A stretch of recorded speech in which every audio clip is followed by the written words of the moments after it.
How do you design one of the most advanced ERs in the country? At Parkview, we did it by focusing all our attention on you, the patient, by involving doctors and nurses in the design process, by creating quieter, more private spaces, and by leading the region in heart, stroke, and trauma care. This is not your typical emergency room. It's Parkview. In an emergency, isn't this where you'd rather be? Parkview, your partner in health. On the ground and 3 rushing touchdowns. Tom, he's got 1,356 yards coming in, 18 rushing touchdowns. Both those figures top everybody in the NHC.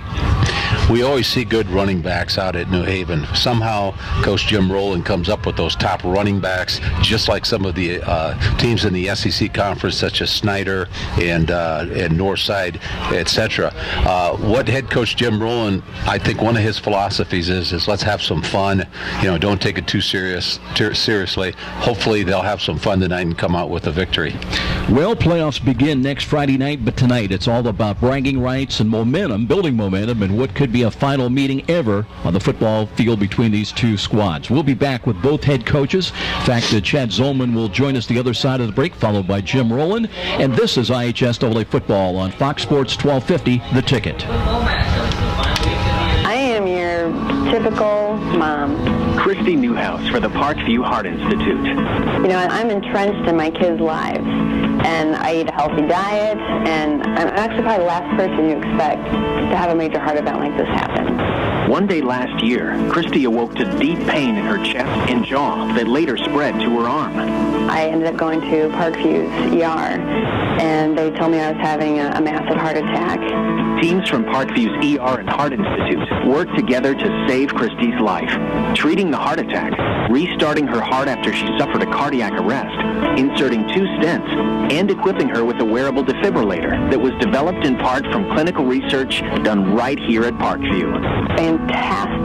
Fantastic care. To learn more about Parkview's life-saving cardiac care and research, go to parkview.com. Parkview Heart Institute. Not for profit, all for you. Seasons are changing, so it's a perfect time to finally put into action that fence upgrade to your yard. The one you've talked about doing all summer long. Well, Aero Fence can help make that yard project get going in easy, efficient style. Aero Fence is a family-oriented business. They've been a Fort Wayne fixture for over 50 years. You know that they've got to be good to be around that long. Aero will design and install your quality treated wood fence, and you can rest assured it won't rot, it won't warp, or they can design one in elegant ornamental iron, or give you maintenance-free vinyl or chain link if that's your fence of choice. Residential or commercial, Aero does it all. Give them a call, toll-free at 1-800-879-1398. 800-879-1398. Don't take a chance. Make your fencing choice Aero Fence. 318 Edgewood Avenue on Fort Wayne's near north side. Aero Fence. And now, back to the stadium with Joe Parson and more IHSAA football on Fox Sports 1250, The Ticket. Welcome back, everybody. Just before kickoff, let's check in with head coach Chad Zollman. And, every team right now with the playoffs just a week away, it seems hard that we're saying that. But every team wants to be playing their best football right now. And, Coach, 351 passing yards by Logan Ormsby last week. And I want you to talk about your offensive line. They averaged 251 a man tackle to tackle. And everybody knows that unless that quarterback's got time to run through his progressions, doesn't matter how good of a passer you are, but you got to have time. And it looks like your offensive line is doing just exactly that. This year, we've seen them progress from game one to now and steadily get better and better. And honestly, we feel like they're playing their best football. And they've been the unsung hero, really. I mean, we've got a lot of offense so far this year, and nobody talks about them, but I'm glad you brought them up because they've done an outstanding job. And they've come together, and scheme-wise, they rarely make mistakes. I think Coach said they're grading out as high as he's graded out of line in a while. So it's good that you brought them up. They've been playing really well. And We've seen Homestead through the years. It seems like the interchangeable parts. It doesn't matter who the quarterback is or the running back is. And I want to talk a little bit about Landon Durnell because 91 yards a week ago, and yeah, everybody expects Homestead to have a great passing attack, but most coaches are proponent. You've got to have some balance. You've got to be able to run the football. It appears you're getting that too. Yeah, we kind of rotate that position. Landon's one of those guys, and he's been doing a great job. He hits the hole with some speed and does some great things for us. And then Jeffrey Watson also plays back there, and he's, we rotate those, and he does some different things and has some different strengths. And you're right. And right now, I think percentage-wise, we're like 52 pass, 48 run. So we're at a pretty good balance right now. I think everybody's pretty much aware. It's been publicized about Logan's foot issues. I was kind of surprised he does not show any hesitancy to run the ball. He had 5 carries last week. Is it just a comfort level for him, or is the pain tolerance maybe the best way to describe it? Well, he never lets us in on that. So, from what we can tell, he's handling it well because he never brings it up. And when we ask him to run, he's willing to run, and he'll scramble and get himself out of some trouble. And it's been hard to notice, but I don't think he's as fast as he was last year at this point. I think it still haunts him a little bit, but he doesn't let it affect him much at all. He's been a warrior with it. Let's talk about New Haven. Sean Jones comes in leading the NHC in rushing.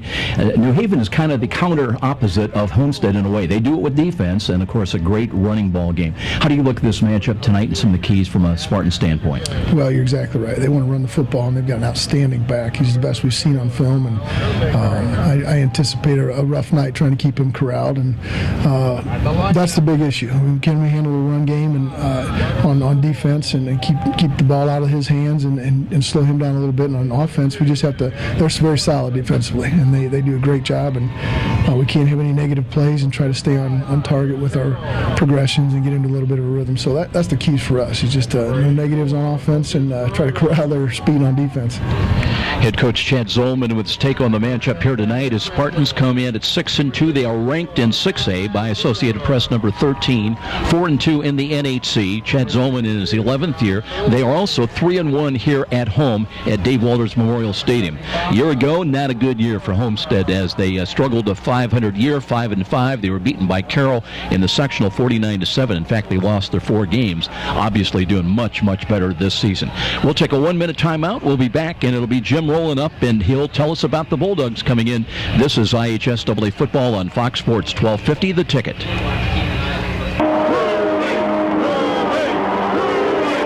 A trip to downtown Fort Wayne is not complete without a stop at Rudy's at 409 West Brackenridge. Next time you're headed to the baseball game, make pregame plans to stop in at Rudy's, where you'll find a wide assortment of adult beverages and aromas. But Rudy's is also a premier downtown location for picking up those mouth-watering DeBrand's chocolates. What better way to catch a game at Parkview Field? Make it a date for a stop at Rudy's, right across from the main Parkview Field entrance. I'm Kathy, and I've worked for Midwest America for 10 years. I'd like to get to know the people that I'm helping or assisting. So to do that, I get to know things about their life that are happening, whether they are going on a cruise and how to save for that cruise, or whether they're going to have another child and what they're going to name those children, because you have to know their personal life in order to really help them meet their financial goals. Midwest America, all together, better. And now, back to the stadium with Joe Parson and more IHSAA football on Fox Sports 1250, The Ticket. Here's New Haven on the road tonight. Also 6-2, 4-2 in the NHC, taking on Homestead. And Jim Rowland checks in with his coach. And a tough finish last night. We always talk about playing 48 minutes to the final whistle, and that almost literally was the case last week. But you go from a high to a low because you're up 14-0 in halftime. And talk about that crazy finish with 14 seconds on a deflected ball from your standpoint. Well, we pinned them down to the 1-yard line. About 2.5 minutes left in the game. We felt pretty comfortable at that point. Our defense had played well. To their credit, they moved the ball. They overcame a couple of penalties, and it came down to a twice deflected pass that just kind of landed in the hands of a East Noble Knight that was laying on the ground. So it's high school football. Sometimes they bounce your way, and sometimes they don't.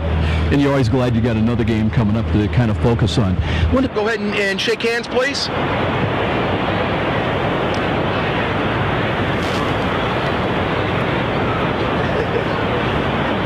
right, gentlemen, coin toss has already been administered. New Haven, you've won the toss. You'd like to defer your option to the second half. And Homestead, you decided you wanted to receive.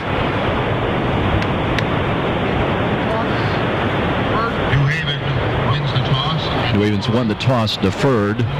Means Homestead will get the ball. All right, gentlemen, shake hands. Good luck. All right, Joe, New Haven won the toss. They deferred, and Homestead is going to receive. It looks like down at the southeast end. The wind seems to have died down. It stopped raining. We've got some brand new AstroTurf down here, so I expect to see a great game.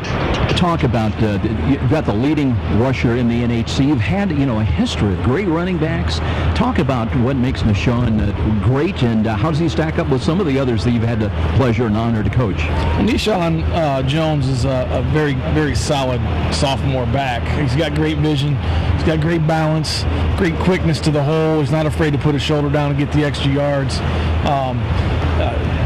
He's got good quickness. He's got breakaway speed. I think he'll develop that here in the next couple of years. But he's got the potential to be one of the best I've coached. Well, you got some young talent. Keyshawn Moore played a lot last week. Threw the ball pretty well. Talk about tonight the matchup against Homestead, and from a Bulldog standpoint, what do you got to do to win? We got to do a lot of what we did last week. We kept East Noble's defense off balance. We took the aggression out of them. I think we had 194 yards rushing, 193 yards passing. That's what you want. I think we had one turnover, and penalties hurt us a little bit and killed a couple of drives. We had 2 scores called back last week for penalties, so we've got to clean that up. But play 48 minutes. Play 48 minutes. Yep. Head coach Jim Rowland with his take on the matchup here tonight. And New Haven ready to kick it away from left to right. John Lark and Austin Kreider are back deep, returning from right to left. Crosswind, about 12 miles an hour out of the west. And that could be a problem with some of the passing and kicking game. Here comes the kick, and near side, that one is going to go into the end zone. It'll be a touchback. That one hugged the boundary on the near sideline, but did not go out of bounds. No penalty, and Homestead will have the ball first as they move from right to left. A lot of big games going on in this final week of regular season football. As you've got Aidan O'Carroll, they're hosting DeKalb tonight, East Noble at Beaumont. Take a look at some of the other games. Logan Ormsby now ready to take the first snap from the 20-yard line, and there was movement on the near side as it looked like Adam Hoffer maybe came across, and it is going to be a penalty, so that will benefit the Spartans moving from right to left. So 5-yard walk-off, first down and 10. Ormsby checking over to the far side. They'll shift the running back. He's a protector off to the right side. First down and 5. Here's Ormsby wanting to throw. Time of the pocket. Screens the ball in the middle. A little slip as they got the ball to Landon Durnell, but nowhere to go. As that plant foot, Tom, just nowhere to go. It kind of slipped out from underneath them. Just a little middle screen there. New Haven's coming out with a 3-man defensive line. They've got 2 outside linebackers standing up. That time, one of those linebackers, Adam Hoffer, read that middle screen, came in for a nice tackle there, right behind the center. Call it no gain, second down and 5 now, still from the 25-yard line. Rain is eased off quite a bit from what it was earlier. Few light showers, a little sweep, and they'll hand the ball in the jet sweep. John Lark trying to turn the corner, nowhere to go. New Haven's defense comes up, and it was Adam Hoffer that came up from his linebacker spot and could not turn the corner. Offensive line for the Homestead Spartans averages 251 a man, tackle to tackle. Kyle McDonald at center. D.C. Mickey along with Drew Erhammer are the guards. Mitch Parker and Zach Alexander are the tackles. And that's a loss of about 3. So let's call third down and 8. Out of the shotgun form, actually pistol. Short drop, look right. Ormsby throws. He's got a catch. He's got a first down across the 35 and up to the 40-yard line. Quick hitting play and into the hands of who else, Tom, but Ben Skoronik. Skoronik, that's a well-known name out here. Defensive corners for New Haven, Joe. We've got T.J. Witt back there. Travis Crow, of course, is the free safety, and Ryan Schaefer's at the other corner. Carlos Sanchez, one of the wideouts, split wide to the left side. Homestead goes no huddle. They have first and 10 now at their own 40-yard line. This is team offensively. He's averaging just under 32 points a ball game. Had 48 last week. A lot of misdirection. A counter run to the right across the 40 up to about the 43-yard line. Well, New Haven, their defense, very good against the run and the pass. And Homestead, of course, lighting things up offensively. Looks like Hayden Graham, the inside linebacker, stayed at home there. Hayden's a 5'10", 190 sophomore. Made a nice tackle. Gain of 4, second down and 6. 3 wide to the right, including Lark. And split wide of him is Austin Kreider in the middle. And then far right side is Skronik. New Haven has 3 down defensive linemen, 4 linebackers, 2 safeties back, and now whistles blow. And let's see, it's going to be a timeout called, I believe, by Homestead. That's their first, with 10:22 remaining on 2nd and 7. It'll be Homestead in the opening series when we return. No Score, IHSAA football on Fox Sports 1250, The Ticket. You're a super fan who will tailgate anywhere. The pros? Check. College? Check. Your 8-year-old's Pee-wee game? Big time. And to prepare for this ritual, you head to Meijer for freshly prepared food and licensed team apparel. Proudly display allegiance to your favorite team with our licensed short and long sleeve tees, hoodies, hats, and jerseys. Plus, load up on fresh meats, snacks, and drinks. So don't just tailgate. Tail greater. Brought to you by Meijer. Meijer is proud to support IHSAA football. You're listening to the high school football game of the week on WGL Fort Wayne, Fox Sports 1250, The Ticket. And now back to the action with Joe Parson. With Tom Freistruffer, glad you could join us. 57 degrees, cloudy skies, some raindrops to start. That's basically gone away. Winds out of the west about 12 miles an hour. 2nd down and 7. Motion again as they'll give it to Landon Durnell. Stop and go, move across the 45, pushes the pile forward to about midfield, and a yard deep into New Haven territory. It'll be enough for a first down. Homestead coming out with a 1-back in the offensive backfield. Most high schools are going to that 1-back with 2 wide receivers. They put those wide receivers in motion behind quarterback Logan Ormsby. Ball just into New Haven territory at the 49. New set of downs. Shotgun formation. Ormsby threw for 351 last week. Springs the ball. Lark trying to make a move. Got a block. Cuts to the 45. Another yard just inside the 45, close to the 44-yard line. As New Haven tried to stop that one. Looks like John Lark was out there in the flat. Joe caught that ball. He plays a slot. Looks like he's got some nice moves out there. Trying to defense this Homestead offense. We've got Mickey Rivera at nose, and he's a sophomore. We've got Alex Gushing at a tackle, and Jacavius Hampton at left tackle. Griggs came up and slid out from his linebacker spot. Here's a blast play up the middle, and a second effort to get about a yard to just inside the 44-yard line. Not much there against this New Haven defense in the interior. Nate Kitzmiller, he's been out there. That's a well-known name at New Haven. He's an inside linebacker along with Hayden Graham. 3rd down in a long 4 coming up on 3rd downs last week. Homestead was 3 of 10 in their win against Norwell. But they came up with some big plays. Pistol alignment again. 3 wide to the right. Motion out of that Lark. And they'll give the ball. Here's Darnell with a hole up the middle. Back pedals across the 35 to the 34, maybe the 33 for a first down. Boy, Tommy, he hit that hole in a hurry. He did, and Mikhail Griggs, the outside linebacker, came over with a nice tackle. It's going to be tough for New Haven, like I said, tonight because they go 195, 210, and about 175 on the defensive line. You're going against 260-pound tackles on the offense. Sanchez in wide to the left side. And basically the ball right in the middle of the field. Ormsby walks away. Now he's got the play call from the Homestead bench across the way. No score early moments of the ball game. 8:30 remaining in this first quarter. Here's the snap, and Ormsby looks to Sanchez and put a left hand up at the 10-yard line. Got a hand on it, but no more. Pretty good coverage by Ryan Schaefer defensively for the Bulldogs, who had 2 tackles and 1 pass broken up last week. Well, Tom, you look at the New Haven, you got to feel for them a little bit. They're in the ball game all the way. They have a 14-0 lead at halftime. They're playing even Steven with East Noble, and then East Noble's 99-yard drive in the final moments of the ball game. A deflected ball lands in one of the East Noble players for a touchdown. They win the game. That's football. Those are tough. Motion again, Lark, right to left. They'll give it to Durnell. Durnell tripped up at the 30, falls forward to about the 29. Durnell just coming over right guard there. Center guard combination. Nate Kitzmiller in the middle, along with Hayden Graham backing up when there's a double team on that nose. Landon Durnell, 180-pound junior, 5'7". Little guy, but he hits the hole hard and quick. So another third down call, 3rd down and 6 coming up for the Spartans. And they basically stayed with 3 wide to the right and Sanchez to the left. Play action fake. Ormsby tripped up and dropped for a loss. Great penetration across the line of scrimmage that time defensively. And it was Desmond Coleman who's getting a lot of playing time. A big kid.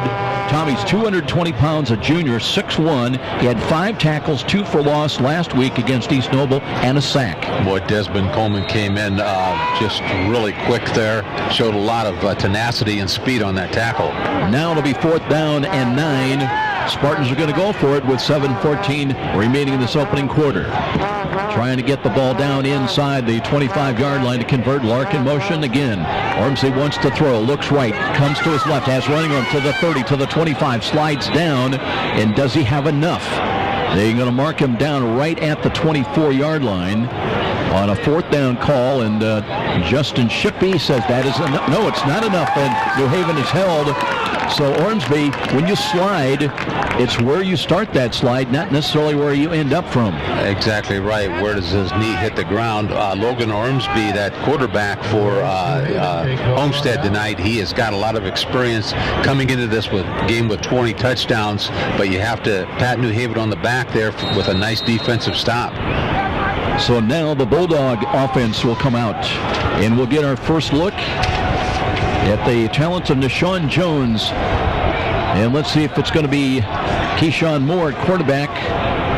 Little motion left to right behind the line of scrimmage. Option run by Keyshawn Moore, looking to cut it up and comes back. And I'm not sure he got back to the line of scrimmage. Maybe he did. Second effort, crossed the 25, just short of the 26-yard line. Keyshawn Moore came in and threw last week 16 of 22 passes against the Knights for 193 yards, no touchdowns, 1 interception. But not bad job for a young sophomore to come in and complete over 70% of his passes. Second down, call it a gain of 1.5 yards. 2nd down, let's call it a long 8. And here is Moore. He'll hand the ball off, and Jones, following blockers off the left side, reached the 30-yard line.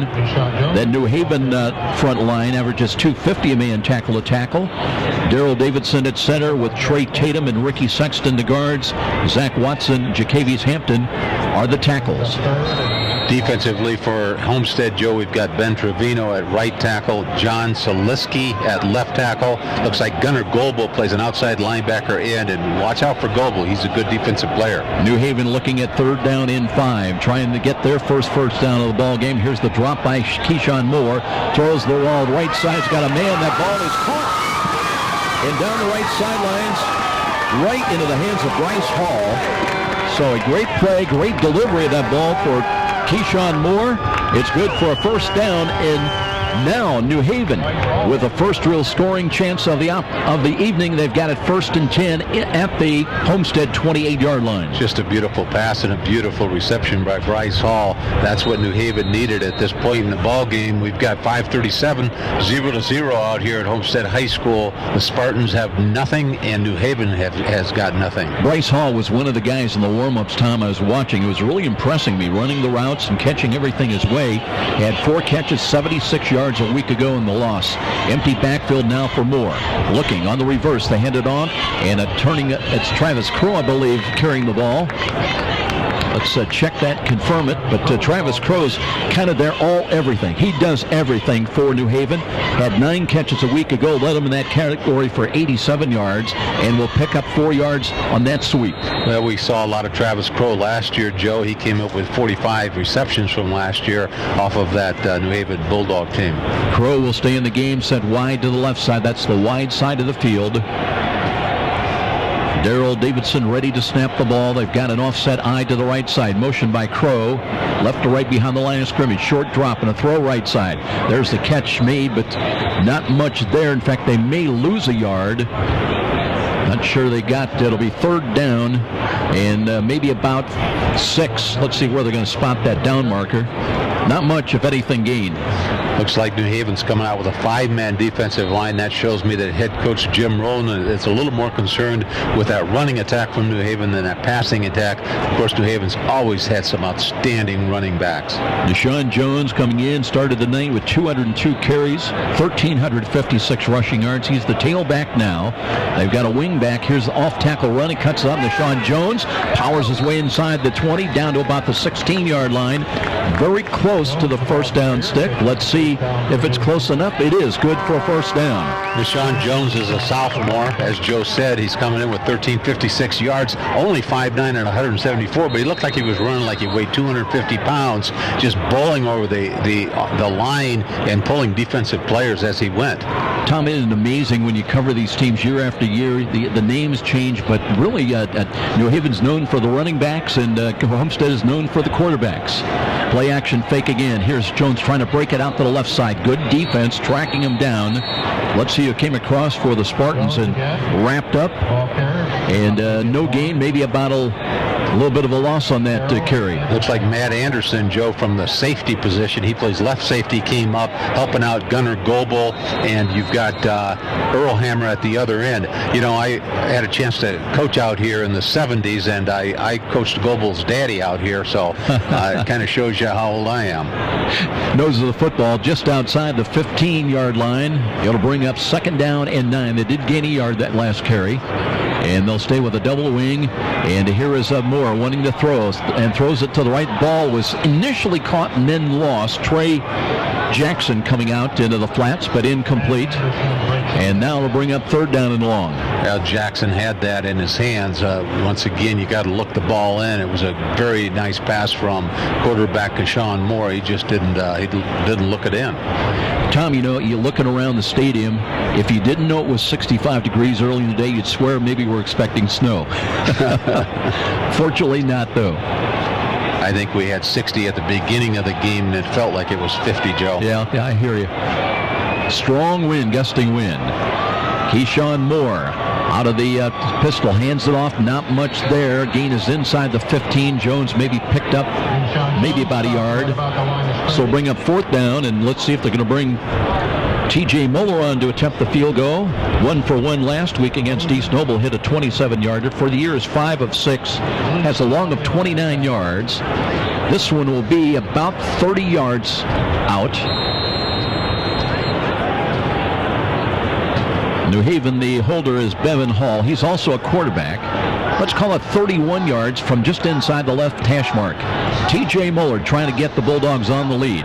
Right-footed kick. It's long enough, hooking a little bit, and good. 31-yard field goal by T.J. Moeller. So New Haven stops Homestead on 4th down, comes back, and they get a 31-yard field goal. They'll lead it 3-0 with a stoppage here at Dave Walters Memorial Stadium. And we'll be back. This is IHSAA football on Fox Sports 1250, The Ticket. You've heard the saying, it's all about the Benjamins. Nothing could be more true at Tom Steele Tire, where it's all about saving you money. For over 35 years, this family-owned business has been saving Fort Wayne drivers lots of Benjamins. Offer quality tires and ASE-certified mechanical service for your car, and that includes an oil change and tire rotation special, all for just $24.95. 2 convenient locations in Fort Wayne to serve you. Tom Steele Tire, not just a tire store, but a complete automotive center. And now, back to the stadium with Joe Parson and more IHSAA football on Fox Sports 1250, The Ticket.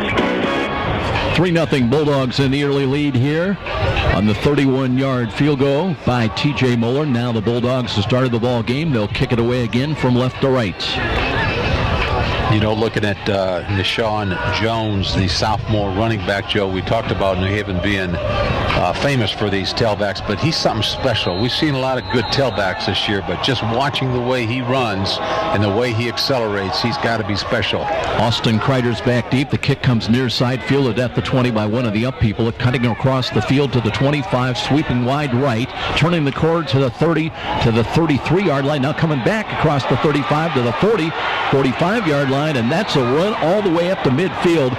A lot of bobbing and weaving, and what a job that time by Gunnar Goebel. What a name. You got to love that name, Gunnar Goebel. You know, he runs like his dad. I could just see the physique. Just by not even looking at his name, when I saw him out there, I knew that was a Goebel.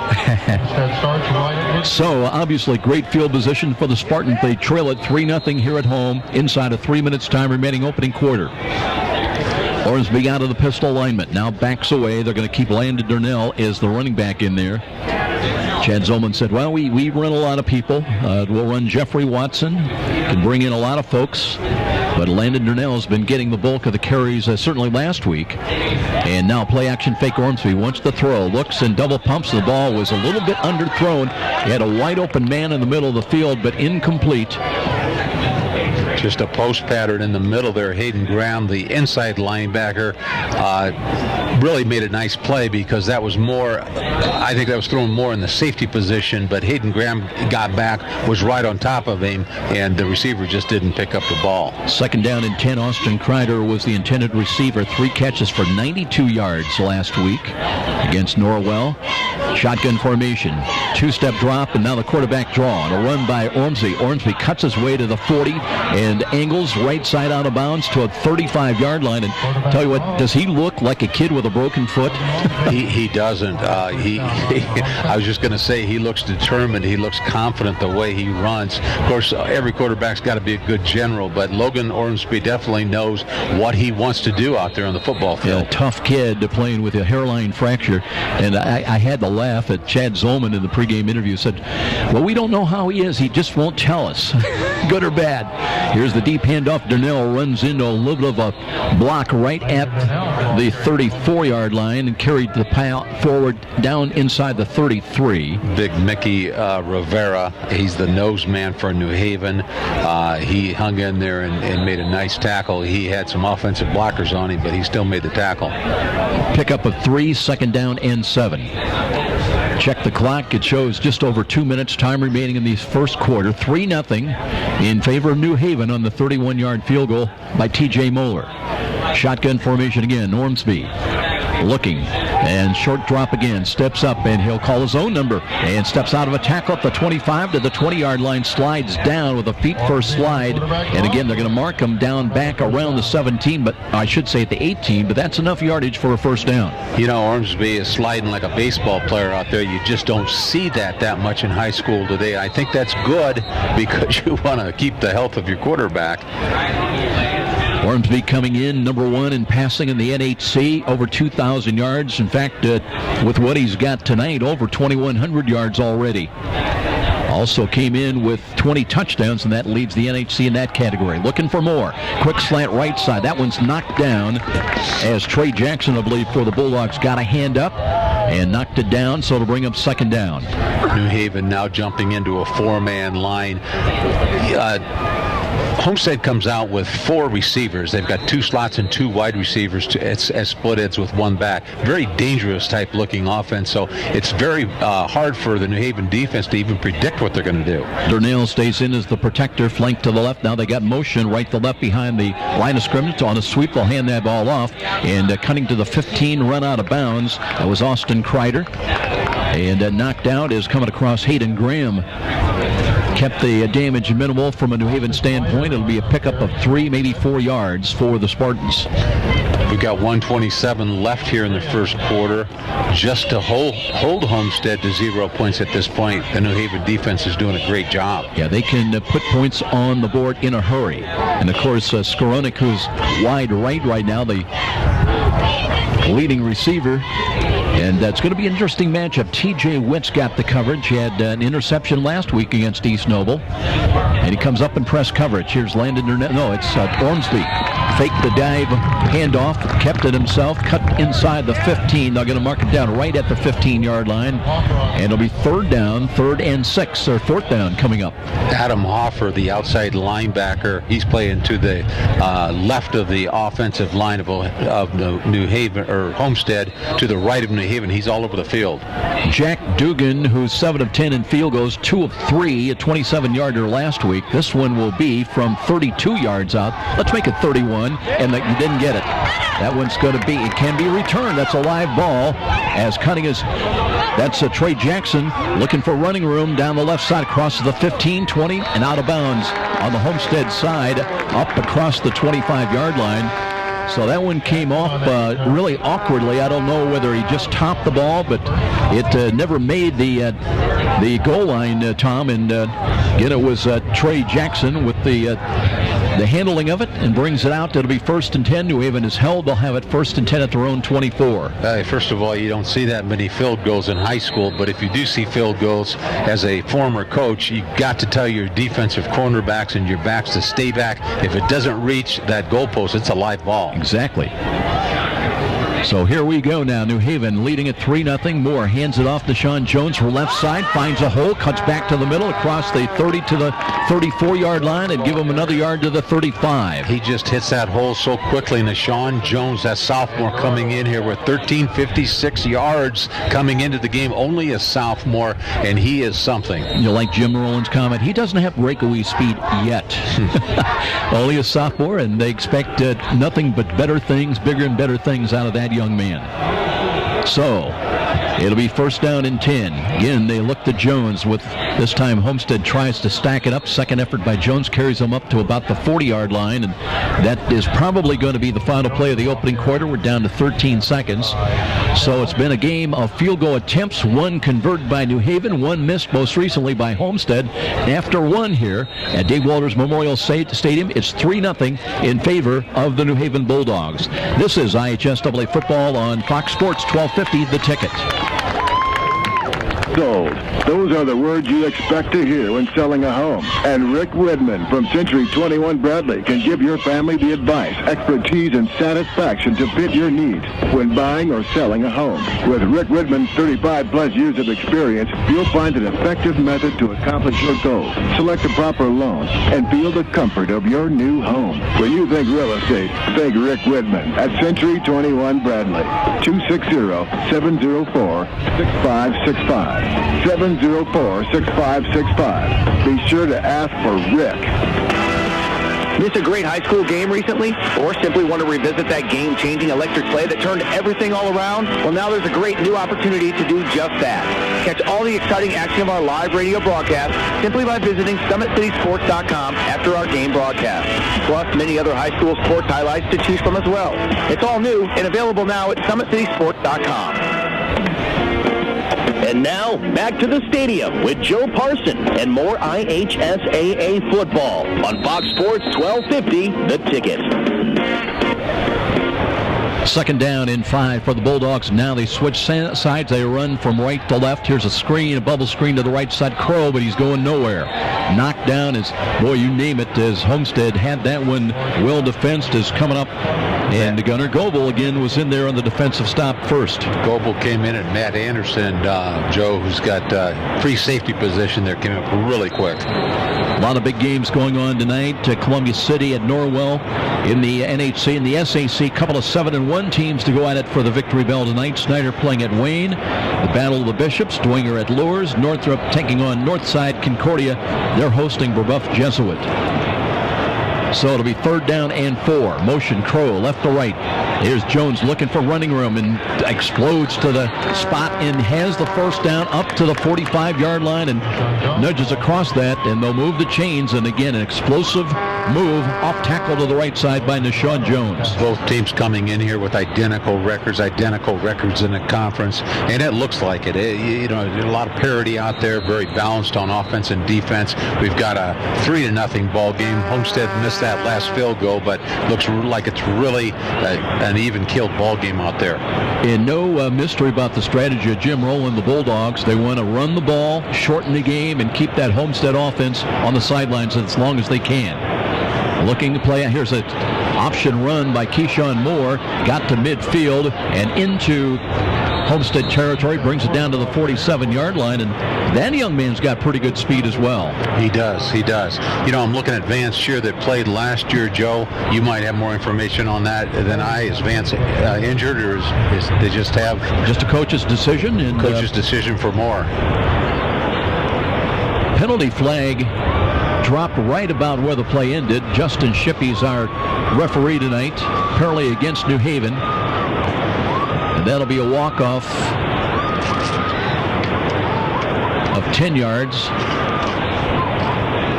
Probably a hold, as it'll take the ball back to the 41-yard line of New Haven. It'll remain first down and about 16.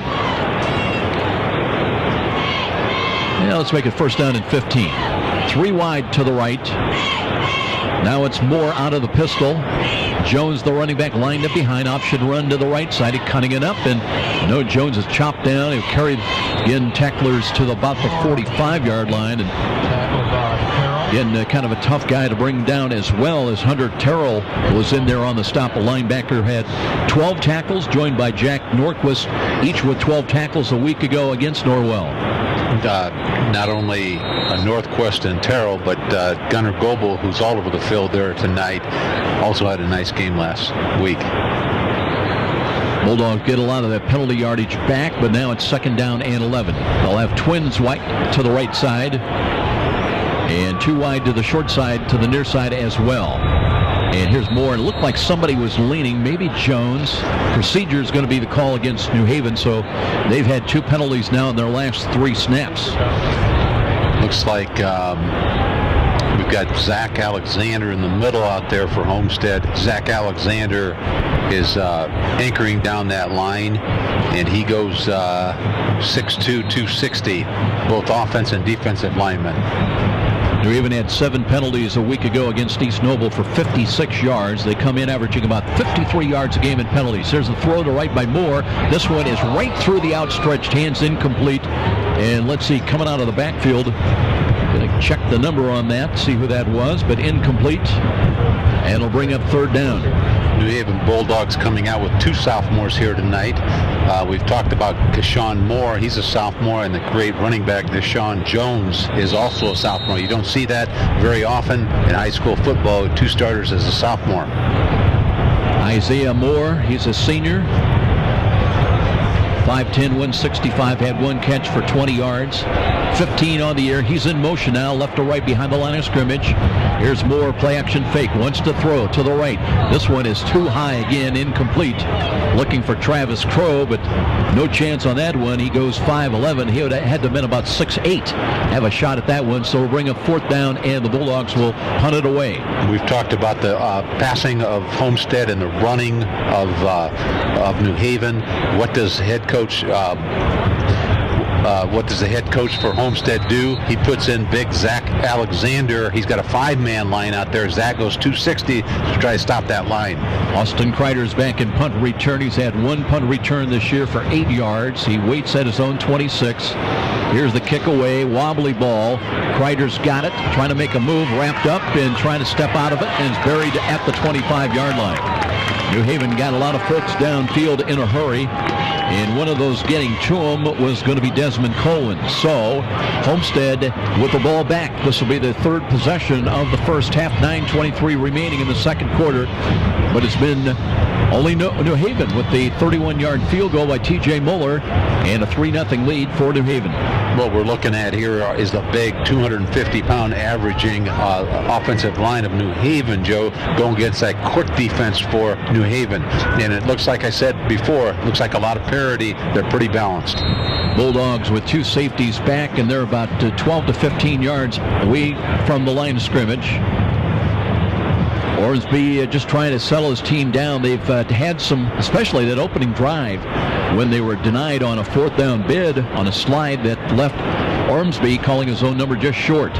Screens the ball, quick slant. He's got Kreider. Kreider gets by one, cuts to the 30, 35, 40, and carries a tackler up to the 45-yard line. And nifty footwork by the 5'10 junior Austin Kreider. Yeah, Homestead came out with three receivers to their left that time, one to their right, and Kreider was on the inside. Just a short little pass in the interior flat there. But like you say, nice run. Hurry up offense. Homestead wants to play up tempo from their own 45. Ormsby now walks away. And the Spartans reset with three wide to the right. I believe it's Durnell still in there as the running back. Flank to the left, short drop. Ormsby, quarterback draw coming up. Cuts to the 40 to the 50-yard line. 45 of New Haven, 40. Still on his feet, 35. Hit from behind, but not before he reaches the 31-yard line. And Logan Ormsby has found some running room by calling his own number on the quarterback draws. Exactly. You know, Chad Zolman, he's been around for a while. He's a very experienced coach, and he knows what to do. If you put three receivers to the right and one to the left with one back, you've got a lot of people spread out on the field, which gives Logan Ormsby a lot better chance of running that football. And you're right, Tom, and you know, with that big offensive line, Kyle McDonald, DC Mickey, and Drew Ernhammer, they just need to create a little bit of a seam. Here's the sweep coming up to Lark. Lark looking to reach the 30, runs into traffic right there as Griggs was there to hit him. And carries forward another couple of yards. That'll be a gain of about, let's see where they're going to move the down marker. It'll be a gain of about 3, maybe 4 yards. Jacavius Hampton at left tackle for New Haven, Alex Gushing at right tackle, and Mickey Rivera at the nose. That deep secondary, Trey Jackson, one of the safeties, along with Travis Crow, by the way, leads New Haven to 4 interceptions. Now they flip-flop Durnell to the right side of Logan Ormsby. In motion by Kreider. Here's a screen coming up near side. That one incomplete. And that might have been a throwaway because New Haven is right there to defend as Anna Hoffer was step for step with a would-be receiver. Looked like Hoffer was the man they looked for, but Ben Skoronik was out on the outside. Kind of came in on a crossing pattern. Kind of looked like a deflection there. Now Homestead looking at another third down call. 3rd and a long 5. Ormsby, 2 wide to the left side, wanting to throw again. Blitz is coming, steps up, scrambling, is going to be hit and dropped at the 28-yard line. Nice tackle coming in there by Desmond Coleman defensively for New Haven. We talked about Desmond. He also plays in the offensive backfield and can do many things on the football field. Ormsby just didn't see him coming in from the left side there. You mentioned Coleman. He had a sack last week. He's got 3 on the year plus a quarterback hurry. It'll be 4th down, still 5, and Homestead trailing it 3-0. Will go for it now at the 28-yard line of New Haven. Ormsby rolls out to the left side, trying to buy a little time. Swings the pass. Left side's got a catch inside the 20 at the 17-yard line. It should be enough yardage for the first down for the Spartans. Really impressed with Logan Ormsby, the senior quarterback for the Homestead Spartans. Now we can see why Homestead scores so many points and averages so many points on offense. You've got to have a quarterback that is confident, determined, and knows what he's doing, and that is Logan Ormsby. Carlos Sanchez on the catch, had 3 last week for 37 yards. That's his 30th catch of the year, and here is Durnell shaking tacklers, brings it inside the 10 to the 5 and down to the 3-yard line. And I believe we're going to have an injured Bulldog away from the play. What a run by Landon Durnell. Just for a moment, I believe that was TJ Witt that was rolling on the ground, but then he bounced to his feet as Homestead, with the hurry-up offense, now they'll have it 1st and goal from the 2-yard line. And they'll give it to Durnell. Durnell straight ahead, plunges into the end zone, and a touchdown. Durnell with the first touchdown of the ball game, and that is his 4th rushing touchdown of the year. And at the 6:48 mark, Landon Durnell gives Homestead their first lead of the night at 6-3. You know, Joe, you see so many teams that get behind. New Haven behind 3-0 here with 6:48. Now they score. But what I'm going to say here is that it's nice to see an offense with urgency. It's nice to see an offense that really is getting at it, determined, and with a lot of spark. And that's what we saw out of Homestead on that last drive. Right-footed kick by Dugan is on the way, and that's good. And add 1 to the Homestead total, 7-3 with a stoppage here at Dave Walters Memorial Stadium. And we'll step out. This is IHSAA football on Fox Sports, 1250 The Ticket. Where do savvy sports fans in the Summit City go when they need to know more than just the score? It's an easy choice. No other media outlet covers the local sports scene like the Journal-Gazette. You get 7-day sideline coverage from the area's most experienced and knowledgeable sports staff. It's a commitment to Fort Wayne that the Journal-Gazette takes very seriously. When you need to know the story behind the story, nobody delivers the goods each morning like the Journal-Gazette. And even when you're on the go, you can still catch up on the latest sports news online at www.journalgazette.net or from your mobile device at www.jgmobile.net. Start your sports day right, every day, 7 days a week with the Journal-Gazette. And now, back to the stadium with Joe Parson and more IHSAA football on Fox Sports 1250, The Ticket. 7-3, Spartans in the lead here early in the second quarter, 6:48 remaining until intermission. Trey Jackson along with TJ Wedd are back in kick return. We even got on the board on the 31-yard field goal by TJ Moeller. And now the Spartans will kick it away from left to right. Wind still kicking up, but the rain looks like it's gone away. Showers expected later on tonight. Here's a short approach push kick near side. That'll be fielded at the 19-yard line. Return across the 20 to the 25 to the 30-yard line. And that is where, rotating back, that was Desmond Coleman that wanted that ball, Tom. You know, some of those guys, I mean, they get a chance to get their hands on the football. You know how those linemen are. It's a chance of a lifetime. If you can just get your hands on the ball, get an interception, maybe run back a fumble or just intercept it, period, or block a pass. Those are great moments for a lineman. They'll mark the ball just across the New Haven 30-yard line at the 31. 7-3 Homestead now. And a one-back offense under centers, and they got a straight I formation and check it, and a run up the center to another maybe about a yard at most. Homestead stacked that up in the middle, straight ahead carry. I think Goebel came in on that. Goebel's a senior, 6'1", 190. He's playing a great ball game. Hayden Graham was in for that snap. Checks out of the ball game now. Keyshawn Moore came over, got the play call, gain of a yard, second down and 9. Got Trey Jackson in. He's up on the wing to the right side.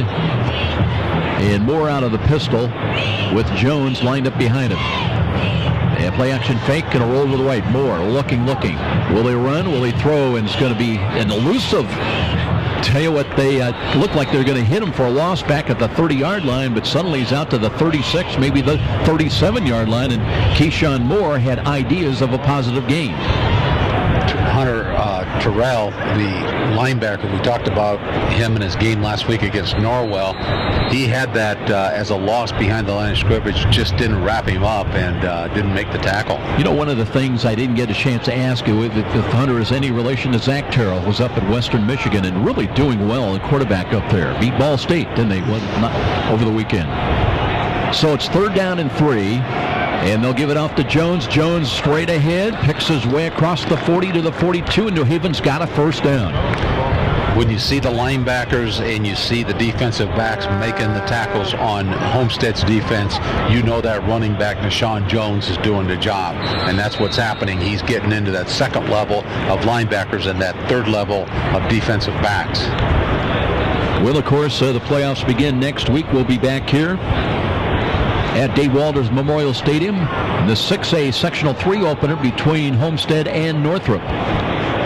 And New Haven goes on the road in the 4A tournament. They'll be at Logansport. Here's a screen near side and some good running room, turning the corner near side and a run out of bounds into Homestead territory as Deshaun Jones came out of the backfield in pretty good hands to grab that ball. Was a little bit high, but then a lot of yak yards, the yards after the catch. We've seen him on the inside. We can see how he hits the holes. Deshaun Jones, the sophomore tailback for New Haven, but we haven't seen him much out in the outside field.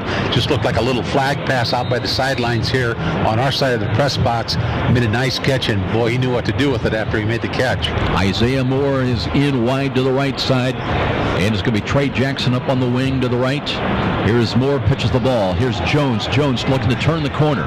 He escapes the tackle, angles right side along the hash mark, got to the 40, and carries tacklers again down to about the 37-yard line of Homestead. You know, every once in a while you watch a ball game, Joe, and it looks like everybody is in one motion or one speed out there. And then you can see one guy that looks like he's in quick speed or fast speed, and that's the way it looks when Deshaun Jones gets the football. It looks like everybody's kind of running the same speed, but he's in a high gear. But a problem for New Haven, it's going to be a penalty that's going to back them up. And that'll wipe out the nice gaining play. And it'll take the ball back to the New Haven side of midfield. They'll set it down at the 48-yard line. So New Haven's been a little bit bothered by penalty flags here in the first half. 4:36 remaining until intermission, 7-3 in favor of Homestead. Play action fake, a roll left. Moore looking, and a hit as he throws the ball, and that's picked off as Homestead from their own 40-yard line. Across the 45, so a good pick that time, rotating back and right into the hands of Matt Anderson with the interception for the Spartans. Matt Anderson, the free safety or the left safety, kind of rotated to his right and just kind of hung there. Of course, Moore was getting hit as he threw the football, which allowed Matt Anderson to make that catch and get that interception. And that is his 6th interception of the year. So Matt Anderson will have the ball 1st and 10 at the Homestead 48-yard line. Right now, a 7-3 lead for the Spartans. Ormsby with a play clock at 16, backs away. Darnell back in there as the running back. 2 wide either side of the field for Homestead. Ormsby to throw it, pulls it down.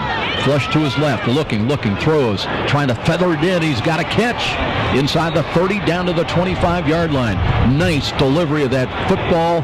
Nice touch on it. And it'll be a big gaining play for, it was Carlos Sanchez on the catch. Sanchez is only 5'9", and he's going against some taller defensive backs at New Haven. I mean, New Haven's defensive backs all go about 6 feet, but he went out there, he jumped, he made a nice catch. 1st and 10 now at the 28-yard line. Spartans trying to extend a 7-3 lead. 2 wide to the right, blitz coming defensive right side, stepping up. Ormsby runs to the 25, to the 20. Breaks it inside the hash mark down to about the 16-yard line. Did I see a penalty flag fly in there? Apparently not.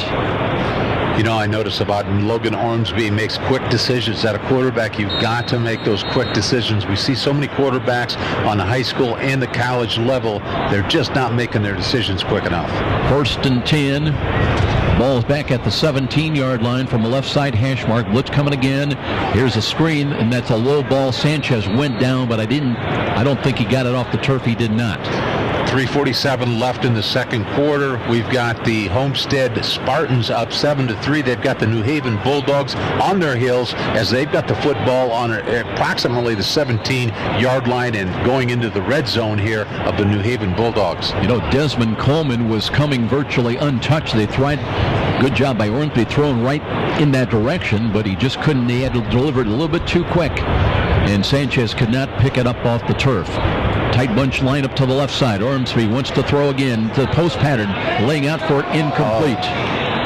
Looking for John Lark along the back line. Led him a little bit too low and incomplete. Really impressed with that Ormsby. He just made that quick decision. He threw it where John Lark was supposed to go. John Lark just went up the left sidelines there, did a little shallow post to the inside. That could have been a big touchdown for New Haven, or for Homestead. Well, coming up on one of the big pleasures we always have coming here to Homestead, the marching band of the Spartans. They'll be entertaining at halftime. 3:13 remaining until intermission.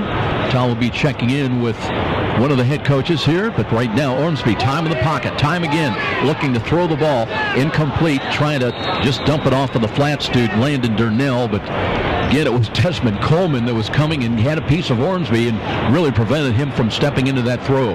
Did you say marching band or did you say Army, Joe? I can't believe they got a few, the numbers troops, in that band. They've got a few troops. They put on a great show. Now it'll be 4th down, and they'll bring on Dugan to attempt.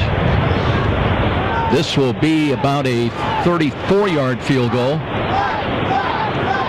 He missed earlier from 31 yards. This one a little bit longer, 34 yards. Got the distance. Let's see if he's got the angle. And he does. 34-yard field goal. Dugan add 3 to the total for the Spartans, and they increase it to a 10-3 at the 3:02 mark. And we'll be back after this stoppage. This is IHSAA football on Fox Sports 1250, The Ticket.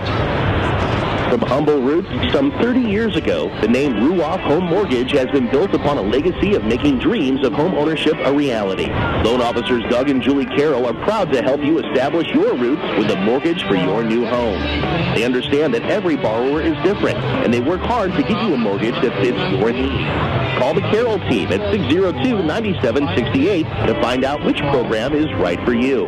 When you need a mortgage that is simple and straightforward from a hometown name you can trust, call Doug and Julie Carroll at Ruoff Home Mortgage, 602-9768. And now, back to the stadium with Joe Parson and more IHSAA football on Fox Sports 1250, The Ticket. About 57 degrees here at kickoff. It'll cool down to the low to mid 50s here, but the rain staying away. We had showers to start the ball game. Here comes the pooch kick again near side. That's a dribbled ball, and that will be fielded down deep, and Trey Jackson looking for some running room, cuts it up across the 25 and to about the 27-yard line. And Trey Jackson came in with six kickoff returns, averaging 15 yards a kick return and along at 31. So it'll be 1st and 10 at the just short of the New Haven 28-yard line for the Bulldogs. They scored first, but since then it's been 10 in a row put on the board by Homestead. Travis Crow comes into the game wide to the right side, 2 wide to the left, and they go offset I to the left. Keyshawn Moore, sophomore quarterback. Now they've got Crow in motion right to left. They'll hand the ball to Jones, and quick into the secondary, across the 35 to the 40, and he's got a chance to go all the way inside the 30 to the 20 to the 10, and a touchdown by Nishawn Jones. That one from 72 yards out. 1 play, 1 score on the blast play up the middle, and you see why Nishawn Jones is going to be some kind of talent. He already is. That is his 19th rushing touchdown of the year. We've seen some outstanding running backs from Snyder, Wayne High School, Northside, but I'd have to say I haven't seen anything like this young man. It looked like he was shot out of a cannon there, Joe. You know, a good running back not only doesn't stop, but picks up speed as he runs, and that's what Nishawn Jones did. What a touchdown. Right-footed kick on the extra point is on the way, and it's good, and just like that, we are in a 10-10 tie. And Jim Rowland said he doesn't have breakaway speed yet. I hate to see it, what he does have. We'll step out. This is IHSAA football on Fox Sports 1250, The Ticket. If you are one of the many Hoosiers suffering for years from neck and back pain, we have good news for you. Did you know there are now new non-surgical approaches to easing, reducing, and even eliminating pain in the neck, back, and spine? You are invited to Aaron Chiropractic, located on Fort Wayne's northeast side at College Park just off Delhar Road, to discover a new approach, a new treatment plan for pain relief and pain management. The start to a pain-free lifestyle may be just a phone call away. What are you waiting for? Call Aaron Chiropractic to set up an initial visit. Their number is 260-492-8811. One call. That can mean the return to a life without pain. Aaron Chiropractic. And now, back to the stadium with Joe Parson and more IHSAA football on Fox Sports 1250, The Ticket.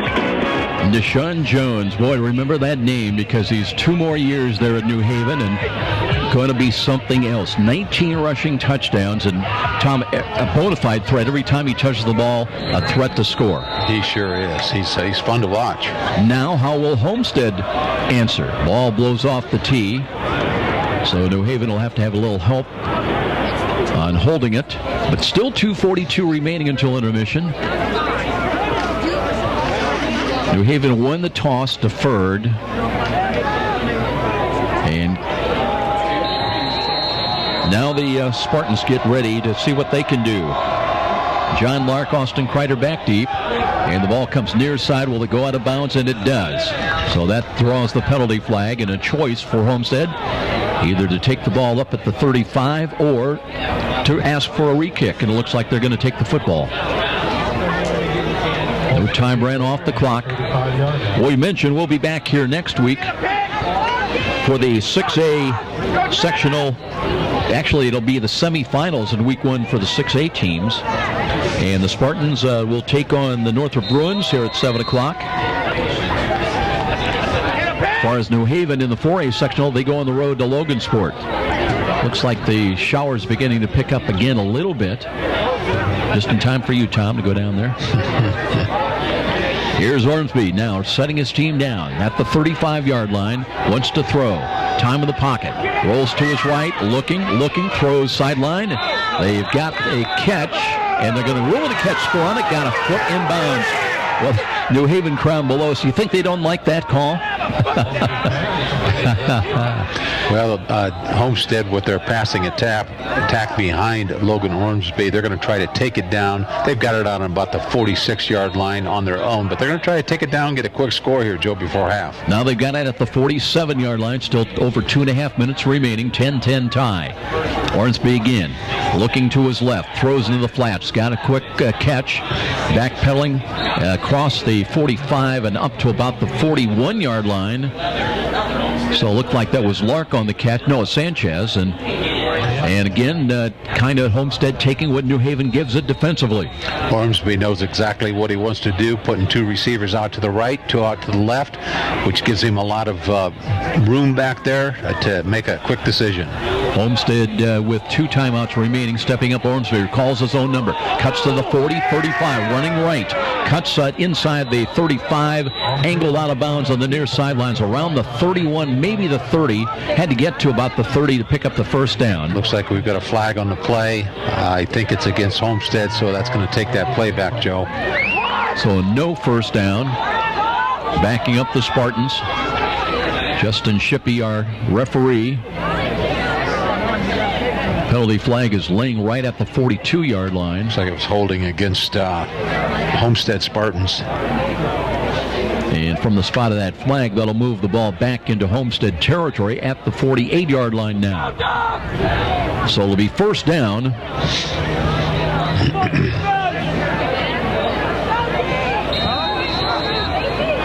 Clock at 2:08.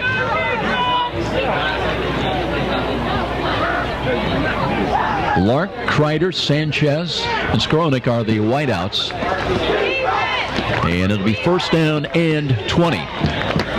Ormsby, straight drop, looks near side, screens the ball. Skronik trying to get by one, does, spins around inside the 45 of New Haven, got to about the 43, maybe the 42.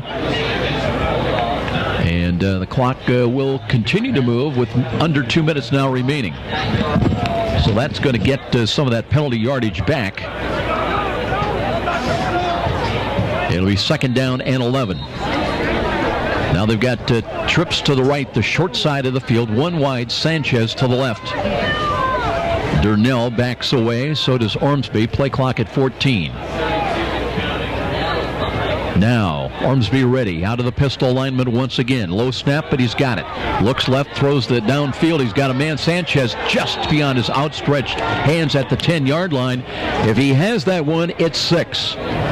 Just ran the fly pattern, and the ball just a little bit too long. And that takes the clock now down to 1:21 in the 10-10 tie just before intermission. Well, Tom Freistroffer making his way down to the field to be checking in with one of the coaches. He didn't tell us which one. And we'll see when he gets down there which one he will pick. And now there's a penalty flag thrown on the near sideline, and looks like somebody was lined up off sides for Homestead. They were all up at the line of scrimmage and checking the Homestead sideline about the play call, and apparently somebody wandered into the neutral zone, and so with that encroachment, and the clock's still at 1:21, it'll take the ball back to about the 48-yard line. Now they'll walk away again. All the linemen staying right in their set position. Ormsby under center for a moment. Now he'll back up. It's 3rd down and 17. Here's a blitz coming up the middle. That's picked up. Here's the throw left side, and that ball is picked off. New Haven's got it at their own 20. And a return across the 25 to the 30-yard line as rotating back. That's an interception for the Bulldogs as they get the ball back now, and they've got a chance to work with the clock. That ball was picked off by Griggs. Griggs from a linebacker position, rotating back. So that stops the drive for Homestead with 1:11 on the clock. And New Haven will get the ball back 1st and 10 at their own 34-yard line. 10-10 tie. And Homestead's got to be very concerned about Nishawn Jones, although it's an empty backfield with Keyshawn Moore, the quarterback, as a play-action fake, throws it as far as he can down the middle of the field, and that one's incomplete. He was looking downfield for Chris Gate. Check it, Adam Hoffer running the deep post pattern. Incomplete. Stops clock with 1:05. Hayden Graham now will come back into the ball game. Checks into the backfield for the Bulldogs. And Keyshawn Moore came in 24 of 33 through the air for 312 yards, 2 touchdowns, 2 interceptions. But a big effort last week in the loss. They've got an offset eye to the left. Crow in motion, left to right behind the line of scrimmage. And they'll look to Jones again. They wrap him up. He steps out of a tackle and knifes forward across the 35 to the 37. Very, very tough to bring down one-on-one. Tackled by Ryan Schaefer. Ryan Schaefer in on the stop for the Spartans. And now we're down to the final 45 seconds of the first half, and it's 3rd down and 6. New Haven trying to reach their own just across the 42 to pick up this 1st down. Moore stays in wide to the right side. They've not been able to get the ball to him so far tonight. And they'll look to Jones to run the ball off tackle, picking his way, getting to the outside. He's to the 45-50, down the right sidelines, inside the 35-30, and down to the 25, to the 20, and more to the 18-yard line. And just like that, with 21 seconds remaining, New Haven has a chance to break the 10-10 tie. They'll mark him down at the just inside, nose of the football inside the Spartan 19. Looks like New Haven is going to take a timeout. And we'll step out as well. 10-10, but New Haven with a drive opportunity. This is a 30-second timeout. IHSAA football on Fox Sports, 1250 the ticket. Every small business person has the same dread: taxes, reports, and bookkeeping. What are you to do? You know you can't afford the big guys to keep you legal and solvent? Well, now there's Walburn Financial Management to save the day. Here's their number. You're going to want to remember this one: 260-459-2240. That's 459-2240. Why? Well, Walburn Financial Management specializes in the little guy. With reasonable rates and sensible retainers, Walburn Financial Management is simply perfect for the small business budget. You're listening to the high school football game of the week on WGL Fort Wayne, Fox Sports 1250, The Ticket. And now back to the action with Joe Parsons. Bulldogs trying to cash in on the interception by Griggs. They've got it 1st and 10 at the Homestead 19. We're tied at 10. Remember, friends and family can tune in live each game. Listen, go to SummitCitySports.com. Also, be sure to catch a video replay beginning tonight at 11 o'clock of this ball game at SummitCitySports.com, plus other games and highlights as well. Jones trying to cut it to the right side, turns the corner, cuts back inside the 15 to the 10. Got a chance to score, and in for the touchdown. He would not go down. 19 yards on the touchdown run by Nashawn Jones. And it's 16-10 New Haven with just 12.9 seconds remaining until intermission. Well, Jones from 72 yards out, and now from the 19-yard line. A pair of late touchdown runs, and New Haven jumped on top 3-0, fell behind 10-3, and now they've got the lead. And Muller on to attempt the extra point. Right-footed kick is on the way, drives it between the uprights and good. Add one to the total, and New Haven now leads it by 7 here on the road. 17-10 with a timeout. This is IHSAA football on Fox Sports 1250, The Ticket. Hi, this is Charlie Momper from Momper Insulation.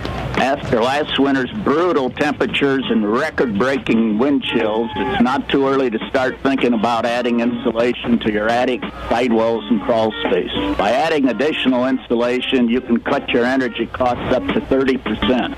Call Momper Insulation today at 432-7543.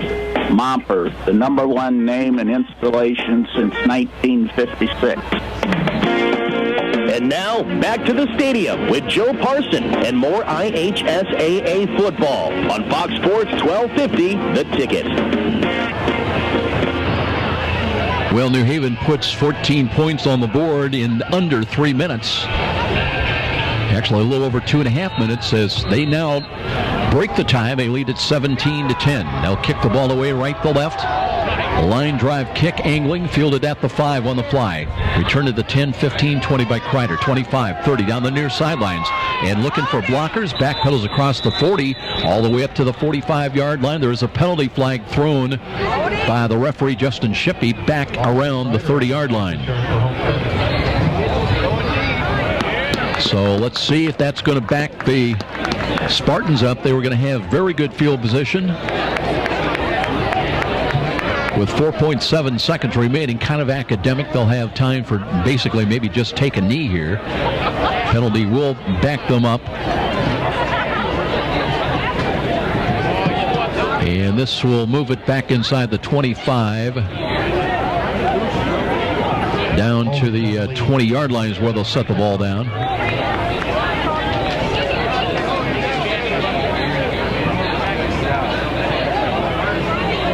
And now it looks like they're just going to huddle up and take a knee and try to get to halftime. Ormsby takes the knee, and the final seconds will tick off. And it's been an up-and-down ball game for both teams. New Haven started strong. Homestead bounced back for a lead of 10 straight points. Let's go down Jim Rowland with head coach. Joe, we've got head coach Jim Rowland here of the New Haven Bulldogs on the radio. Jim, you've got to be somewhat happy with a smile on your face to see what your team has done so far, and what an outstanding running back you've got. I mean, it's a pleasure to watch him play. Yeah, I've been blessed with a lot of good running backs, and Buddy Jones might be one of the better ones by the end of it. Okay, sorry, I thought he was talking to me. Yeah, we're really happy with the way he's running the ball. He's not being denied. He's getting some nice cuts on the turf here, and we're mixing up pretty well on offense. You know, we talk a lot about the backs, but your offensive line, they've got to be doing the job up front too. Yeah, and they have all year long, and that was a big question mark going into the season, and they've grown together as a unit, and they're really hitting their stride at the right time. Coach, we've got 10 points here on the board for the Spartans and 17 for New Haven. You got to be happy with your defense to hold an offense that can score so many points to 10 points. Yeah, they're very good offensively. We just got to make sure that we make them earn everything they get, not give up the big play. Coach, good luck in the second half. Thank you. Tom Price, great job with Jim Rowland. Got to be very happy, and obviously when you got the talent and the capability for running back like young Nashawn Jones, a lot of good days are ahead of you. Just a sophomore coming in. So we're at halftime. It is 17-10. We're going to step out for this 3-minute timeout. We'll be back with more of our halftime coverage, and we'll try to bring you up to date on some of the other games, big games going on elsewhere. Right here, though, it's New Haven. Both teams came in at 6-2, 4-2 in the conference. Might be the final meeting ever between these two schools on the football field. But right now, New Haven's got the edge at 17-10. This is IHSAA football on Fox Sports 1250, The Ticket. Experience Fort Wayne's French Quarter this weekend at the Bourbon Street Hideaway. Step down into New Orleans, the city of jazz, of seasoned Cajun cuisine, of a relaxed way of life. Discover an authentic Louisiana experience. The rich atmosphere provides an instant getaway to the charming streets of New Orleans. The menu is one of a kind. Indulge in the crispy smothered catfish, honey almond glazed fried chicken, and mouth-watering New Orleans crawfish. Chef Todd Downs has mastered the art of gourmet Louisiana cooking and prepares only the freshest Cajun cuisine. After dinner, save room for Bourbon Street's rich chocolate voodoo bread pudding or their sweet potato pecan tart. Bourbon Street Hideaway is located on the lower level of West Columbia Street, so come step down into Fort Wayne's own French Quarter. Stop in today or call ahead for reservations at 260-422-7500. Bourbon Street Hideaway, your instant escape to authentic New Orleans. The market goes up, the market goes down. And if you're a typical investor, you may be playing games, trying to guess correctly when to buy, when to sell. That can be expensive and exhausting. Well, what if there was a local company with tons of investment experience to help you take some of the guesswork and worry out of investing? The name is Stifel, specializing in individual portfolio management. Stifel can help reduce the risk and worry of investing, building you a portfolio of quality, performing stocks and bonds. Give Stifel a call at 260-459-3989.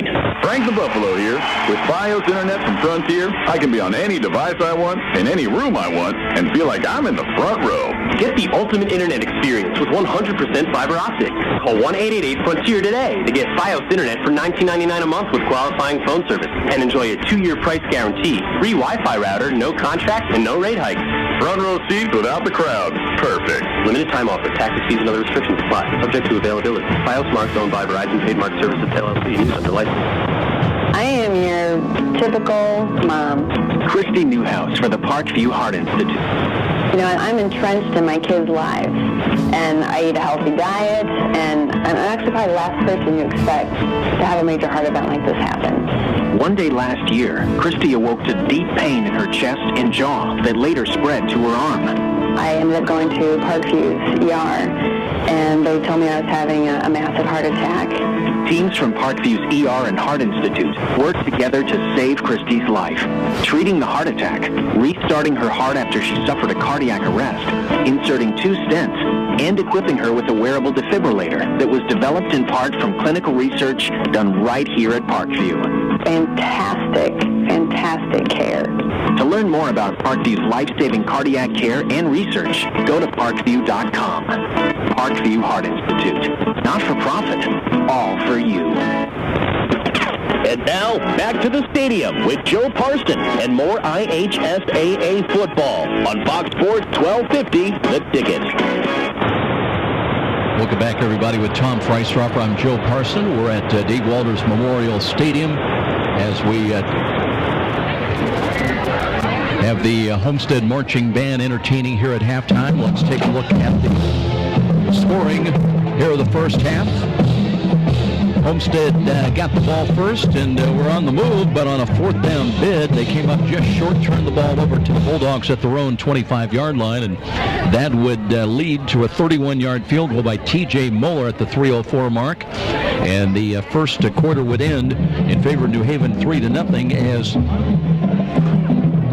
Homestead missed on a 31-yarder as well just before the quarter ended. Landon Durnell, though, would plunge on a straight-ahead carry 2 yards into the end zone at the 6:48 mark, with Jack Dugan adding the extra point, and Homestead had its first lead of the night at 7-3. Matt Anderson with an interception, and Homestead would take over at their own 48-yard line. That would lead to another Dugan field goal, this time good for 34 yards at the 3:02 mark, and the lead was 10-3 in favor of Homestead.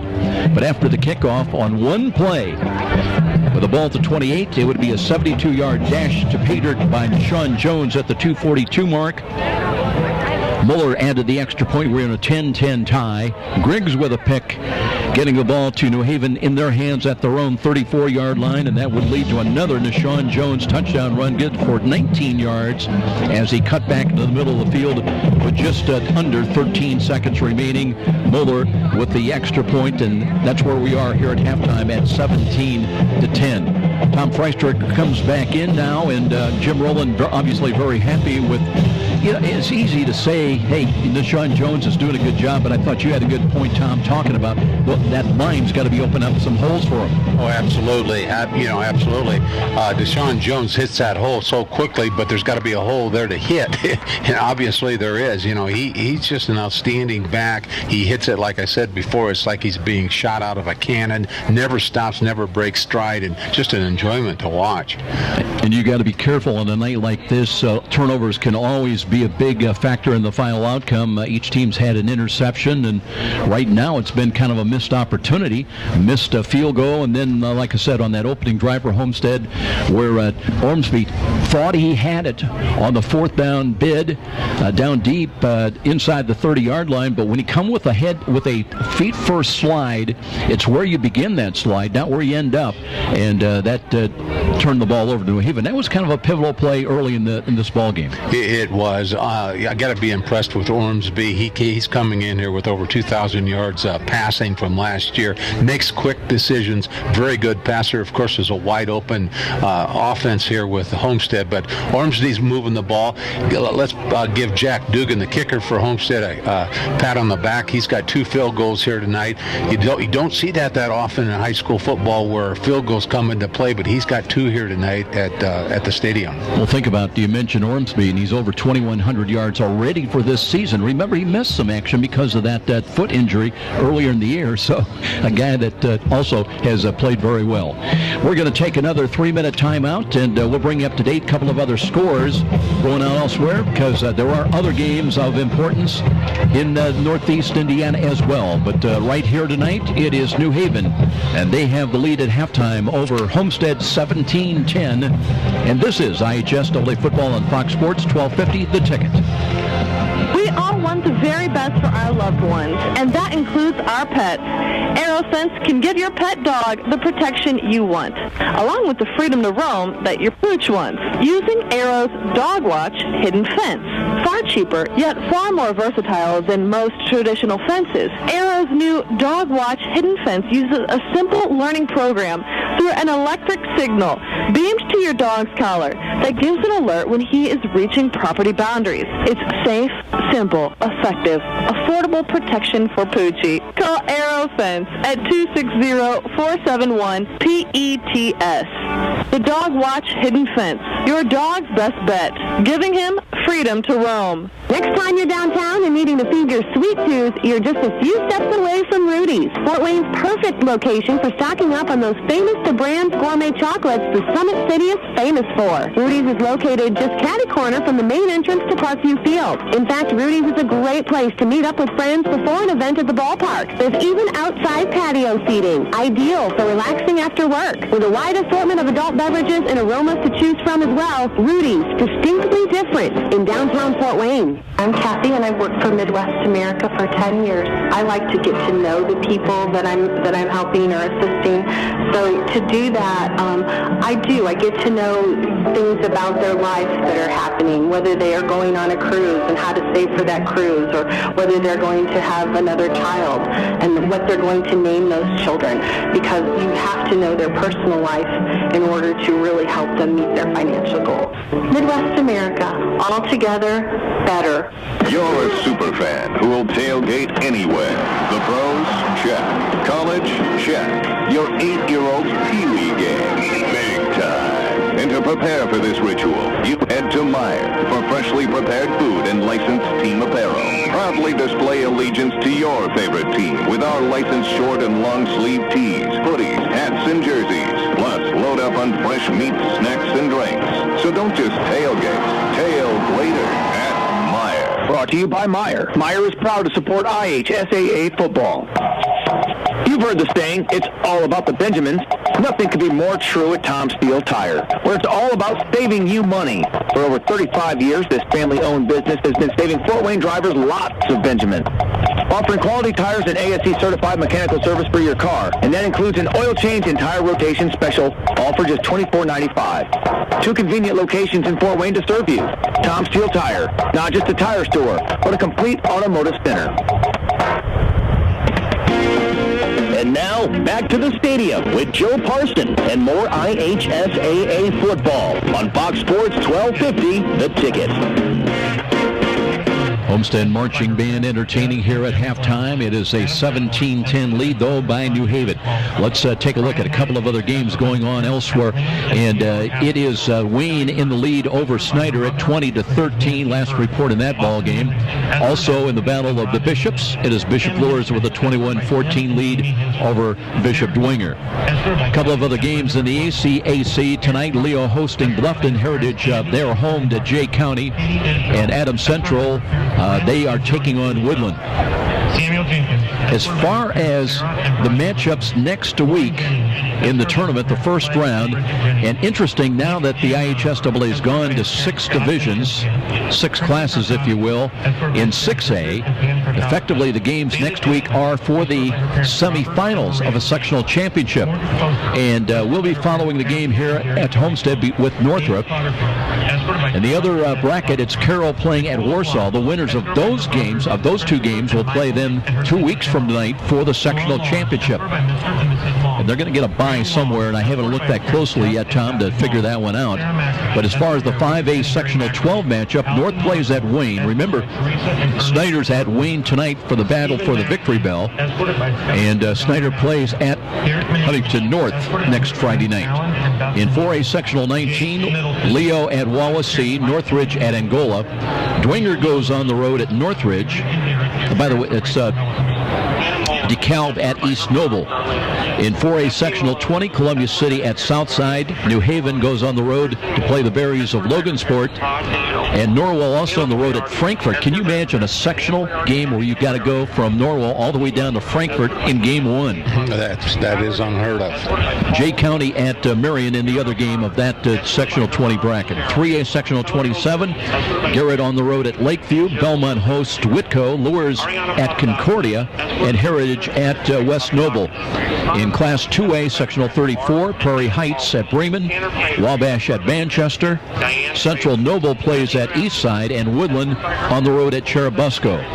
And in 1A, Sectional 43 matchups, South Adams at AC, Southern Wells at North Miami, Southwood at Fremont, and Northfield gets a bye in that sectional, so they will be on the road in week 2. Waiting for the teams to come back out, and for our halftime warm-ups as well. Tom Freistraff will be checking in with head coach Chad Zolman, and adjustments as the Spartans in this final regular season game. They are 3-1 at home this season here at Dave Walters Memorial Stadium. But, Jim Rowland really doesn't worry about going on the road, Tommy. He is 4-0 on the road coming in and looking good here tonight with Nashawn Jones. Well, when I interviewed him at halftime, he had to have a smile on his face because his running back, Nashawn Jones, coming in here with over 1,300 yards, has just put on a display here tonight. And, I did mention that you've got to have an offensive line to block for him. They are opening up the holes. New Haven really, if you look at the teams, they're outsized here, and it looks like they're outstrength, but the talent positions that New Haven has got, they've got their new quarterback in there, Kashawn Moore, who's a sophomore, along with Nashawn Jones, a sophomore. Just fantastic athletes, fun to watch. And Jim Rowland, he's the type of coach where he likes to have a lot of fun, and I'm sure he's having some fun here tonight. And Tom, you talk about the offensive line, and maybe high school is one of the rare places in, all the college and pro football that we see that you can be a little bit undersized on the offensive line if you've got good technique, and it appears that New Haven's got exactly a very good technique. Well, New Haven does have good technique. They're a little bit bigger on their offense. They go almost 250 on their offensive line, but defensively, I'm looking at their defensive linemen, and they are outsized at 195, 210, 175, and 228 at that other outside linebacker. Homestead comes in here at about I'd say about 251 or 260 average on their offensive line. They've got those big offensive tackles with Zach Alexander in there, and you've got Drew Erhammer at guard and Mitch Parker, 6'2", 265 at the left tackle. So all in all, New Haven, they swarm on defense. They're playing good defense, and you're right, their quickness is making up for their size, and it gives them a lead here at halftime, 17-10, out here at Dave Walters Memorial Memorial Stadium. It'll be interesting. I'm going to look forward to Chad Zolman's comments about adjustments, and they've been so close in the first half. They missed Carlos Sanchez just by a matter of inches on a fly pattern that would have been a touchdown, and of course a lot of time to go, and we'll see what Chad Zolman's got in mind for his team in the second half. 17-10 New Haven with the lead here on the road. We'll take a 3-minute break, and we'll be back with more of our halftime presentation. This is IHSAA football on Fox Sports, 1250 The Ticket. Sold. Those are the words you expect to hear when selling a home. And Rick Whitman from Century 21 Bradley can give your family the advice, expertise, and satisfaction to fit your needs when buying or selling a home. With Rick Whitman's 35-plus years of experience, you'll find an effective method to accomplish your goals. Select the proper loan and feel the comfort of your new home. When you think real estate, think Rick Whitman at Century 21 Bradley. 260-704-6565. 704-6565. Be sure to ask for Rick. Miss a great high school game recently? Or simply want to revisit that game-changing electric play that turned everything all around? Well, now there's a great new opportunity to do just that. Catch all the exciting action of our live radio broadcast simply by visiting SummitCitySports.com after our game broadcast. Plus, many other high school sports highlights to choose from as well. It's all new and available now at SummitCitySports.com. Where do savvy sports fans in the Summit City go when they need to know more than just the score? It's an easy choice. No other media outlet covers the local sports scene like the Journal-Gazette. You get 7-day sideline coverage from the area's most experienced and knowledgeable sports staff. It's a commitment to Fort Wayne that the Journal-Gazette takes very seriously. When you need to know the story behind the story, nobody delivers the goods each morning like the Journal-Gazette. And even when you're on the go, you can still catch up on the latest sports news online at www.journalgazette.net or from your mobile device at www.jgmobile.net. Start your sports day right, every day, 7 days a week with the Journal-Gazette. From humble roots some 30 years ago, the name Ruoff Home Mortgage has been built upon a legacy of making dreams of home ownership a reality. Loan officers Doug and Julie Carroll are proud to help you establish your roots with a mortgage for your new home. They understand that every borrower is different, and they work hard to get you a mortgage that fits your needs. Call the Carroll team at 602-9768 to find out which program is right for you. When you need a mortgage that is simple and straightforward from a hometown name you can trust, call Doug and Julie Carroll at Ruoff Home Mortgage, 602-9768. Hi, this is Charlie Momper from Momper Insulation. After last winter's brutal temperatures and record-breaking wind chills, it's not too early to start thinking about adding insulation to your attic, sidewalls, and crawl space. By adding additional insulation, you can cut your energy costs up to 30%. Call Momper Insulation today at 432-7543. Momper, the #1 name in installation since 1956. Trust the doctors at the IPFW Athletics and the Fort Wayne Comets Trust. Aaron Chiropractic is well known for providing quality yet cost-effective care for sports injuries, muscle, or joint problems. They're one of the only clinics in the region to provide its patients with pain relief utilizing numerous therapies, including acupuncture, massage, and rehabilitation. Aaron Chiropractic is conveniently located in Northeast Fort Wayne. Find us on the web at aaronchiro.com or call 492-8811 to schedule an appointment. And now, back to the stadium with Joe Parson and more IHSAA football on Fox Sports 1250, The Ticket. Tom Freistrofer making his way down to the carpet and below. Be checking in with head coach Chad Zolman here momentarily. Well, this game was kind of positioned as Homestead's offense against New Haven's defense, and the Bulldogs have managed to get a couple of big blast play runs from Deshaun Jones, and they lead Homestead here at 17-10. Teams getting ready to start their halftime warm-ups right before the start of the second half. And a reminder that you can catch a TV replay of our archive game broadcast tomorrow morning on Cable Access Channel 2 at 10:30 a.m. And if you got Comcast, that's on Channel 57 or on Frontier Channel 27. So as soon as Tom gets positioned for the head coach, we'll be going down to check in with Chad Zolman and Tom Freistrofer. Remember, we'll be back here at Dave Walters Memorial Stadium next Friday night for the 6A Sectional 3 opener between the Homestead Spartans and the Northrop Bruins. These two teams going back to 1996 in tournament play. Homestead holds a 6-0 advantage against the Bruins. So Northrop will be looking for a little bit of payback come a week from tonight. As far as New Haven, they're on the road to Logansport. A lot of the teams from the area in the opening matchups of the sectionals are on the road. Let's go down and check in with Tom and the coach.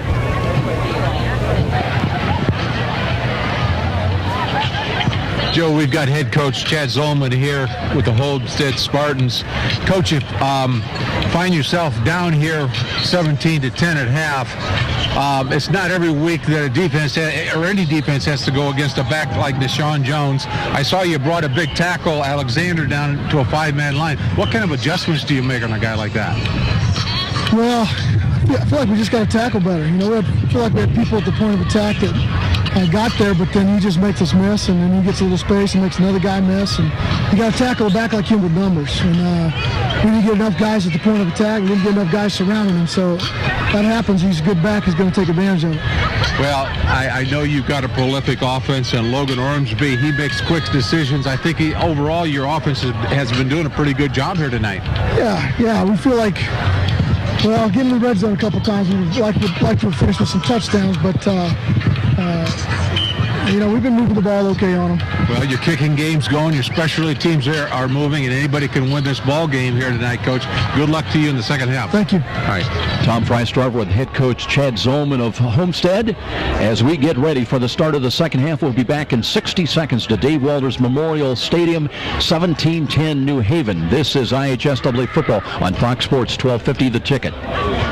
Did you know the IRS tax code now consists of nearly 80,000 pages of rules and regulations? It's enough to make you cry. But now there's real affordable help right here in Fort Wayne. Walburn Financial Management, a firm that cuts right through the legalese, working hard for you, providing external solutions to bookkeeping and tax problems.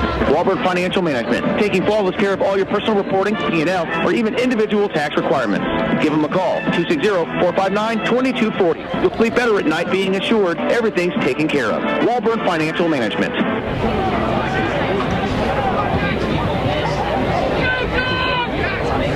Frank the Buffalo here. With Fios Internet from Frontier, I can be on any device I want, in any room I want, and feel like I'm in the front row. Get the ultimate internet experience with 100% fiber optic. Call 1-888-FRONTIER today to get Fios Internet for $19.99 a month with qualifying phone service and enjoy a 2-year price guarantee, free Wi-Fi router, no contract, and no rate hikes.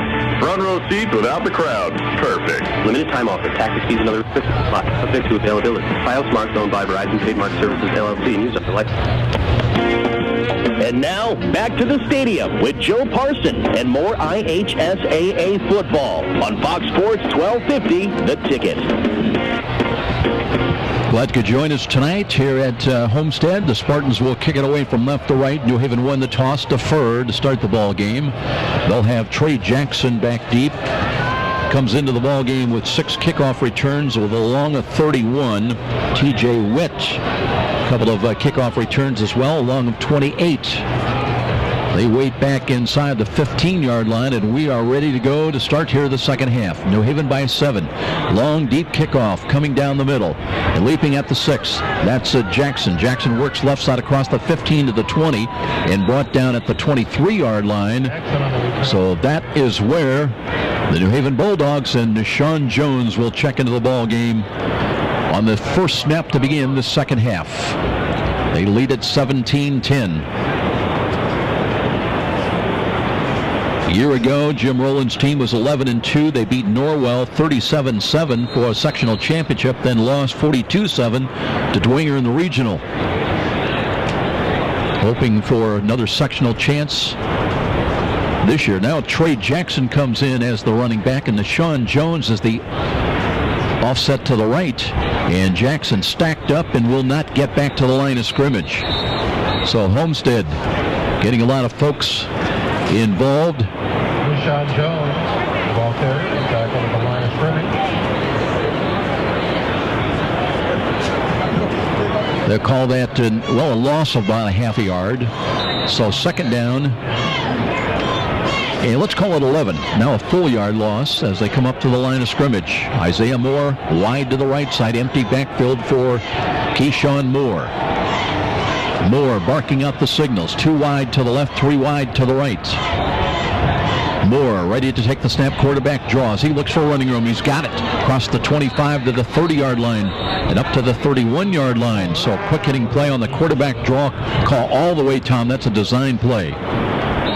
Looks like we've got a Homestead Spartan down on the field.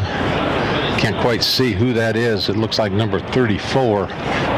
We'll check on that. And we're going to have a timeout, an injury timeout. The injury timeout brought to you by Parkview Hospital Randalia, your resource for healing in Central Fort Wayne. We'll be back. This is IHSAA football on Fox Sports 1250, The Ticket. I am your typical mom. Christy Newhouse for the Parkview Heart Institute. You know, I'm entrenched in my kids' lives, and I eat a healthy diet, and I'm actually probably the last person you expect to have a major heart event like this happen. One day last year, Christy awoke to deep pain in her chest and jaw that later spread to her arm. I ended up going to Parkview's ER, and they told me I was having a massive heart attack. Teams from Parkview's ER and Heart Institute worked together to save Christy's life, treating the heart attack, restarting her heart after she suffered a cardiac arrest, inserting 2 stents, and equipping her with a wearable defibrillator that was developed in part from clinical research done right here at Parkview. Fantastic care. To learn more about Parkview's life-saving cardiac care and research, go to parkview.com. Parkview Heart Institute. Not for profit, all for you. And now, back to the stadium with Joe Parson and more IHSAA football on Fox Sports 1250, The Ticket. Big call coming up for New Haven. 3rd down and 3. They'll run Jones off to the right side, trying to stay on his feet. Got to the 32. Let's see. He's close to the first down stick, depending on the spot of the ball. By the way, Kyle Nunemaker was the injured Spartan, but he walked off the field under his own power. You know, I mentioned to Chad Zolman at halftime, what do you do with a guy like Nashawn Jones? And he said you wrap your arms. But what happens when nobody has a chance to even touch him to wrap your arms? He is that quick. If he hits the hole, there may be nobody on the defense that's even going to touch him, Joe. And how about this? New Haven with 4th down in less than a yard at their own 33-yard line, going to go for it. They lead it by 7. So let's see, big play coming up, straight I formation for the Bulldogs, moving right to left. They'll hand the ball off. There's Jones off tackle to the right side, and he turns a corner at the 40-45 into Homestead territory, down inside the 45 of the Spartans, close to the 41. Let's see where he did step out of bounds. Is there a penalty flag? Everybody's kind of backing up. Justin Shippey is our referee. I do see a flag over by the 40-yard line over there, Joe. It looks like it's laying on the ground. There's one on the right hash. Well, we mentioned Nashawn Jones' ease in turning the corner. Maybe there was a reason for that. Block in the back is what we hear from the public address. So that's going to wipe out the long run. So it'll be 4th down and about 11.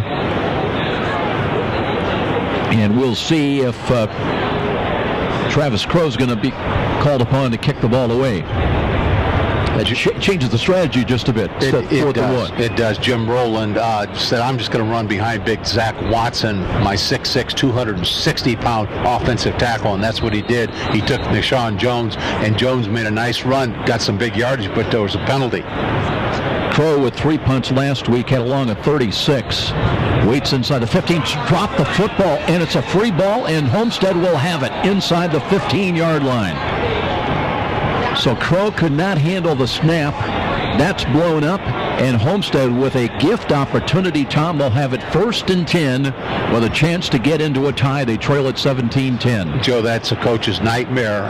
New Haven has the football going into a punt, approximately on their own 15-yard line, and the punter actually just fumbles the ball, and this is not good for New Haven, as Homestead has got a 1st and 10 here on the 15. Looks like they're going to move it back to the 17, but it'll be 1st and 10. Spartans from the left side hash mark.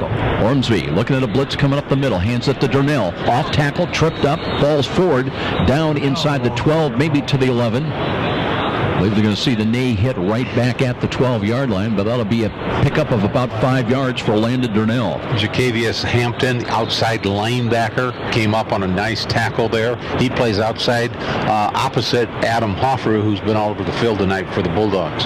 2 wide to the right now. That's the wide side of the field. 2nd down, and let's call it a long 5. A lot of misdirection. A counter run coming off to the right side. There's Lark. No check-ins. Darnell, and he goes into the end zone.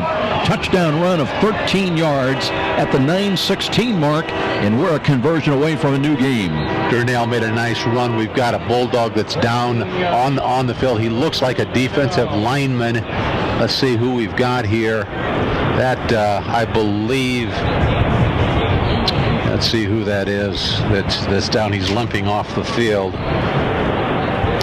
That is Jacavius Hampton, who plays outside linebacker there, that looks like he was injured. Dugan on to try to tie the game. Here's the snap. Right-footed kick is on the way. He's got the depth, and he's got the angle. 17's on the scoreboard, so Homestead cashes in on the dropped snap on 4th down for New Haven, and Landon Darnell gets in with his 2nd touchdown of the ball game. We're in a new ball game. We'll be back. This is IHSAA football on Fox Sports, 1250 The Ticket.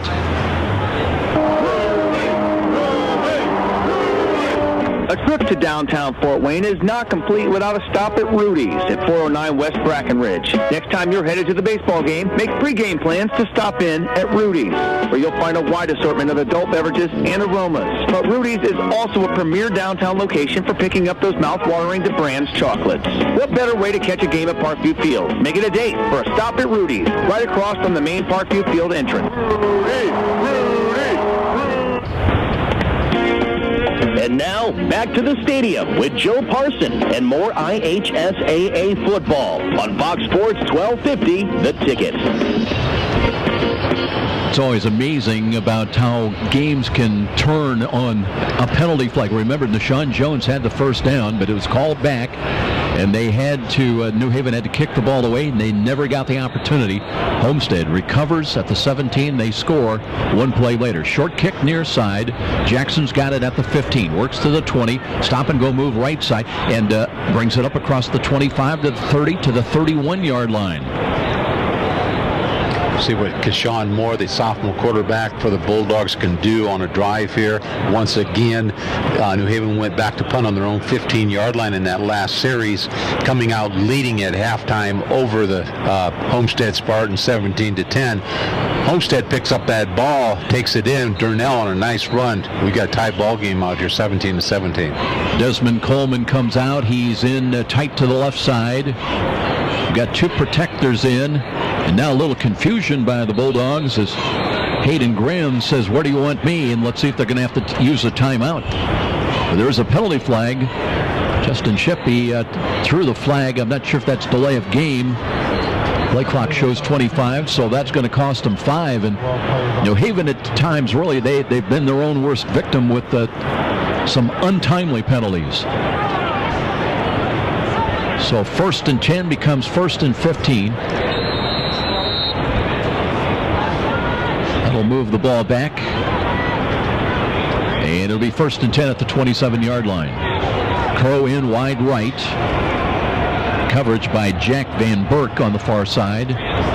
Here's Moore out of the pistol. Quarterback draw coming up. Looks for a hole. Can't find it. That time pinching in from the right defensive side for the Spartans. They had 2 blue shirts there that had initial contact. I'm trying to find a number, but looks like it, once again, it was a good play. Well, Kyle Nunemaker back in there pinched in also from his safety spot. Not going to run up the middle too much.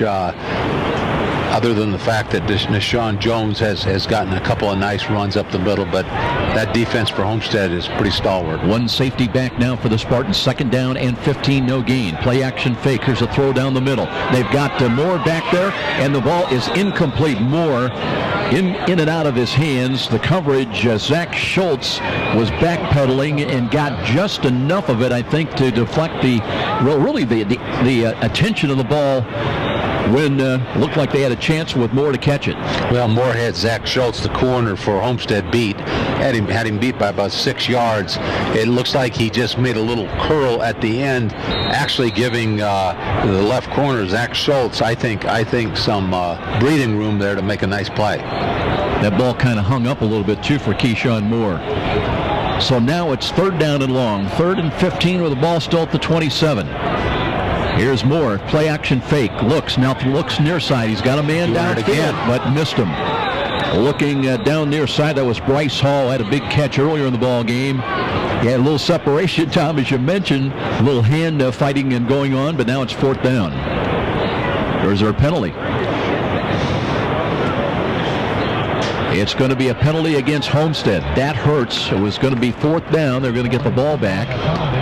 But it might be a hold against the Spartans. I believe it is. That's what he called a hold against the Spartans' new Homestead. So the walk-off will bring the ball across the 30. Should be at first. Well, let's see if it's going to be a 1st down. It doesn't look like it. It's up at the 38-yard line. Now we had 4th and...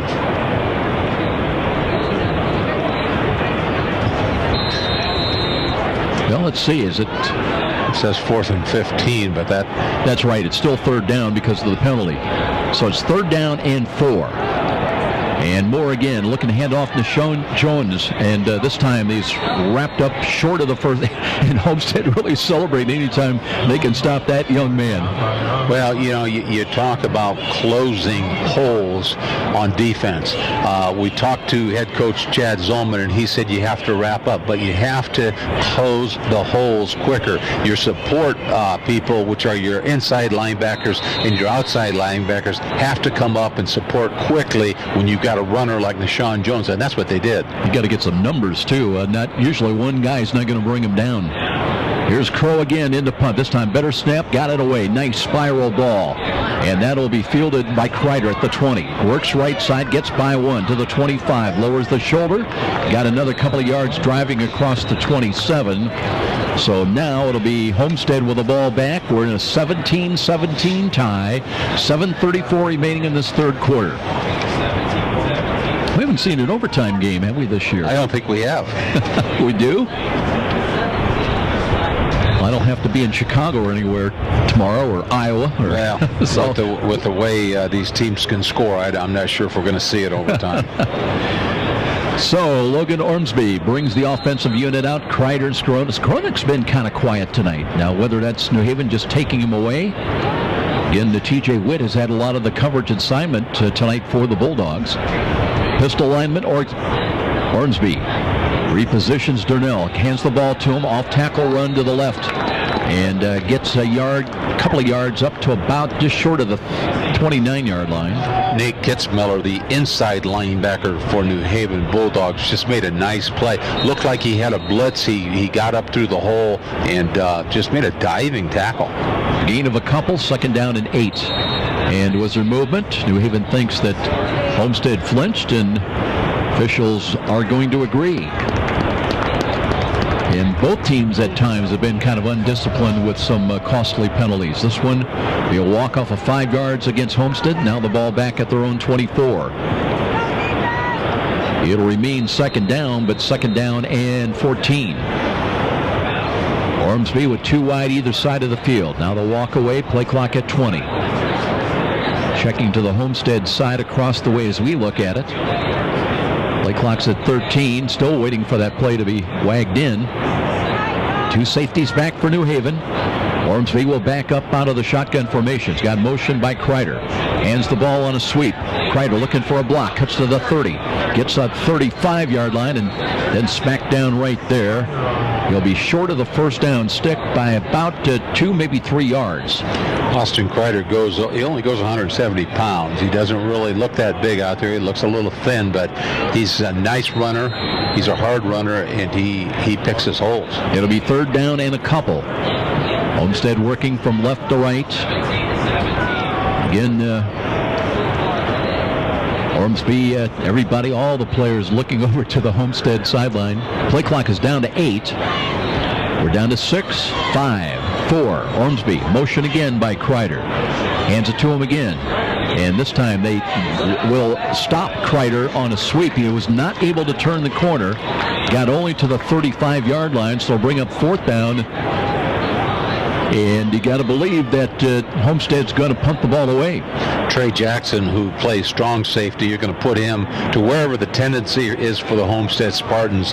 He came up field very quickly on the short side of the field towards the Homestead bench, made a nice play. Drew Kesey's in to punt the ball, waits at the 20-yard line. 2 back and punt return. Kick is away. High, wobbly ball. Fair catch called by Jackson. New Haven has got it. Handles it at the 30-yard line. So here come the Bulldogs now. And they'll have their opportunity with 6:07 remaining here in quarter 3 action, trying to break the 17-17 tie. Seen kind of a teeter-totter ball game here as far as scoring. Homestead was in the lead late in the first half. The outstanding offensive tailback, Nishawn Jones, scored a touchdown with about a minute or less than a minute on the clock. Bulldogs take it in 17-10 over the Spartans at halftime. Keyshawn Moore with the offensive unit for New Haven back on the field. He works out of the pistols. Got motion by Crow. Looking quarterback draw coming up. Here's Moore. Spun around and dropped at the 29-yard line. Did not get back to the line of scrimmage. And, Tom, I want to ask you, as an old defensive specialist, we heard Chad Zollman talk about, we got to tackle better. But in the locker room, how do you get that point across? Because you do what you do, don't you, as a player? But how do you make that adjustment as a player? Well, I think you have to make the adjustment from the inside out. He's speaking from the outside in, but it's got to come from the hearts of those defensive players. And I think that they're playing a little bit better here in the second half. Second down and 11 now for New Haven. 2 protectors in. Moore rolls to the right side. Buying time, throws on the run, and this one is not caught. Little score-out pattern run at the 45-yard line, trying to get the ball. I believe that was Trey Jackson over there, but incomplete. And just like that, now it's third down and 11. Now the Bulldogs having problems getting yardage. Yeah, Homestead has tightened up on their defense. They're closing the holes a little bit more when Nishawn Jones, the tailback, tries to hit those off-tackle plays, inside plays off the center. Now they're trying to pass to the outside and not real successful, other than maybe some long passes down the sideline. That was Moore, the intended receiver, the last pass attempt. Now it's third and long. And here is Moore looking, and hit as he throws the ball up for grabs down the middle. It's going to be picked off again in midfield. Here's a run to the right side, inside the 45 to the 40, back to the middle of the field to the 35-yard line. And the interception is made by Matt Anderson, his second of the ball game. And here comes Homestead trying to cash in with a chance to break the 17-all tie. You got to give credit there to the defensive lineman on that play. Big Zach Alexander, the defensive tackle for the Spartans. He's the one that made that play. He hit the quarterback, Keyshawn Moore, for the New Haven Bulldogs. Easy interception for Anderson, who plays left safety for the Homestead Spartans. So now Homestead with the ball back, but at the New Haven 35-yard line. 17-17 tie. Both teams 6-2 on the year. Motion again by Lark. They'll give it up to Durnell. No, it's a quarterback keeper play, and boy, Ormsby fooled nobody. As coming across, that again was a great play. Adam Hoffer, that outside linebacker, came in with 74 tackles, number 1 tackler in the NHC. I like the way he plays. He's a sure tackler, number 1. He plays outside linebacker. He comes in very quickly and aggressively. Adam Hoffer, outside linebacker, New Haven Bulldogs. Loss of a couple, second down and 12. Ormsby again has two wide either side of the field. From the right side hash mark, has the handoff to Durnell. Durnell tripped up, falls forward to the 30. So it'll bring up third down, in about 6 or 7. Haven't talked a lot about Landon Durnell. He's the fullback for the Homestead Spartans. He is a nice, steady, consistent runner. I don't have a stat, you probably do coming in, Joe, but he's got to be dealt with the Spartans. Two rushing touchdowns tonight, 5 on the year. The guy that's been kind of a late bloomer for Chad Zolman. Ormsby, quarterback draw coming up the middle. It's open, 25, cuts to the outside, to the 15. To the 10, to the 5, angles for the pylon. I don't think he got in, but he got down close inside the 5 to about the 2-yard line before he ran out of room. But a great quarterback draw, and both these quarterbacks, they are not afraid to run at any point, anytime, anywhere. You know, some athletes can make very quick decisions, and some athletes just they don't have to make the decisions. It's just natural for them. Logan Ormsby not only makes those decisions on the pass, but he does it on the run. Ormsby repositions Durnell off to the left. They'll give the ball to him. Counter run, dives for the goal line. I don't think he broke the plane of the goal. He got smashed inside. Mickey Rivera is at tackle along with Alec Gushing. Backed up by Hayden Graham, the linebacker. Nate Kitzmiller, who's had a good ball game, probably came up with support on that for the New Haven Bulldogs. He got half the yardage, Durnell did, to the 1, and now they're at the line of scrimmage ready to go to work once again. Ormsby waiting for the snap and looking again and takes it himself. And this time on the quarterback keeper on the read option, did not score. Got back barely to the line of scrimmage at the 1. And who hits him? Adam Hoffer, that outside linebacker for the Bulldogs. We talked about Adam. You said that he was the top tackler in that NEIC conference coming in. I can see why. He's all over the field. He came from the left side. Quarterback Ormsby was going to his left, and Adam came all the way across field to make that tackle. We're going to have a timeout. Homestead wants to talk about it. It'll be third down and goal, and they lost a yard. It's back at the 2. We'll step out for 30 seconds. This is IHSAA football on Fox Sports 1250 The Ticket. I'm Kathy, and I've worked for Midwest America for 10 years. I'd like to get to know the people that I'm helping or assisting. So to do that, I get to know things about their lives that are happening, whether they are going on a cruise and how to save for that cruise, or whether they're going to have another child and what they're going to name those children. Because you have to know their personal life in order to really help them meet their financial goals. Midwest America, all together, better. And now, back to the stadium with Joe Parson and more IHSAA football on Fox Sports 1250, The Ticket. Tommy Ruskowski has come in to quarterback on this third down call. He looks to run the right side, and everybody kind of froze on the play, Tom. Didn't get in. Procedure penalty against. It's a penalty. That's why that there was a whistle right at the snap.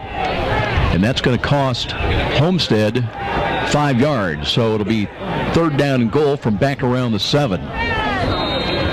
2:35 remaining here in the third quarter. We're still in a 17-17 tie. Matt Anderson with his second intercept of the ball game, trying to set up the go-ahead touchdown. Ruskowski out of the pistol alignment, wanting to throw. Looks right side into the end zone, looking for Skronik. Over his shoulder, he can't find it. Reached out, and it'll bring up fourth down. And let's see if now Dugan comes on. They will bring on the kicking team to try to give them a 3-point cushion. Interesting that they took Ormsby out. I wonder if he was shaken up on that previous play. That's what I was wondering. Ormsby was doing very well, making the right decisions, and now he's out of the ball game. This will be the third field goal for Jack Dugan, the kicker for the Homestead Spartans, if he can complete this. He missed one earlier, has hit a couple. This one will be from 24 yards out. From the left side hash mark, a left to right angle. Kick is long enough. Does he have the angle? He does. 24-yard field goal. So that'll make it 20-17 with it. Or do we have a penalty? I do see a flag on the field, Joe. Let's hold on for a moment. Justin Shippey, our referee, talking to his crew. Still no decision. on which team this went. Personal foul. Well, they roughed the kicker against New Haven. Now you've got a decision. You can take points off the board and have a first down, I believe. We'll wait and sort it out, but interesting development here. They roughed the kicker. Still shows 17-17 tie. Should be an automatic first down in the red zone for the Spartans. With the ball inside the 5 at the 3-yard line. First down. Yeah, they'll take the points off the board. The game remains tied, 17-17 with 2:13 remaining in the third quarter. But Homestead will have it first and goal inside the 5 at about the 3-yard line. Big penalty for the Bulldogs. And Ormsby back in at quarterback with Durnell, the running back. Ormsby looking, hands the ball off. Durnell up the middle. Second effort. Did he get across the plane of the goal? No indication. He's short. Did not get in. Boy, I think that was Kitzmiller that just came up and smashed him when he was just going over the goal line. That's got to be on the 1-foot line. He wasn't far away from breaking the plane of the goal, but no touchdown. And it'll be second down and goal. New Haven grudging defense, not yielding anything without a challenge. Durnell stays in as the running back.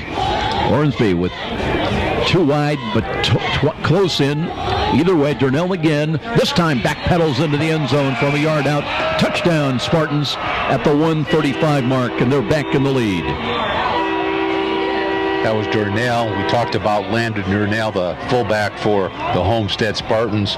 Logan Ormsby back into the ball game, out for a few plays. Homestead knows how to win. They know how to score. Obviously, they've got a prolific offense behind that quarterback, Logan, and took it back in. Now leading 23-17 with this extra point will make it 24-17. Landon Durnell, his third rushing touchdown of the night.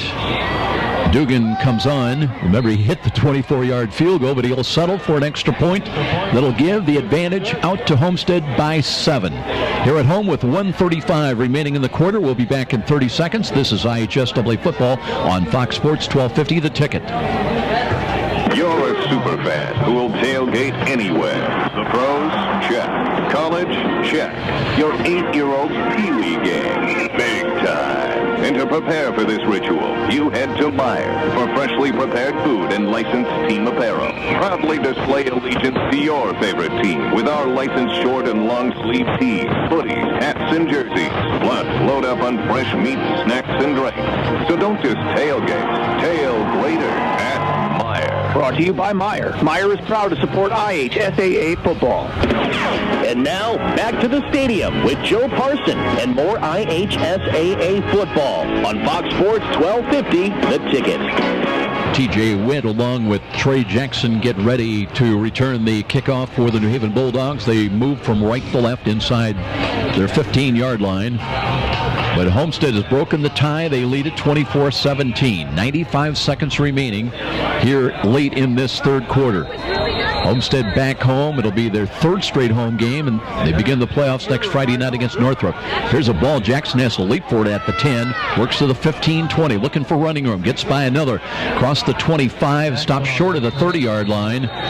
So we'll see Nashawn Jones once again along with the New Haven offense. But Homestead has, well, they've been a different looking defense, Tom, than we saw in the first half when he ran for a couple of touchdowns. Jones 72 yards and then a 19-yard touchdown. They certainly have. We saw the outstanding tailback Nashawn Jones running all over the field the first half, which we haven't seen here yet the second half. Of course, the Bulldogs have punted a couple times, gave up a fumbled punt. Homestead took it in their own red zone. Matt Anderson having a big ball game for Homestead. 2 interceptions tonight, 7 on the year.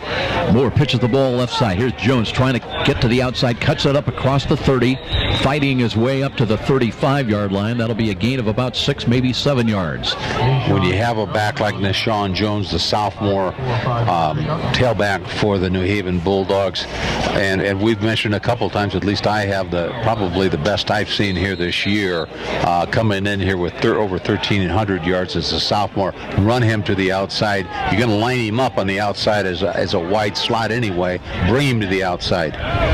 Ryan Perkins checks into the game up the slot. Here's a quarterback draw off to the right side, and Keyshawn Moore finds some running room across the 40 to the 41, and that'll be enough yardage to move the chains. It'll be a first down for the Bulldogs. Jim Rowland's got a lot of confidence in that sophomore running back, Keyshawn Moore, who's come in here as a sophomore. A lot of runs inside with Keyshawn Moore, some of them pretty successful.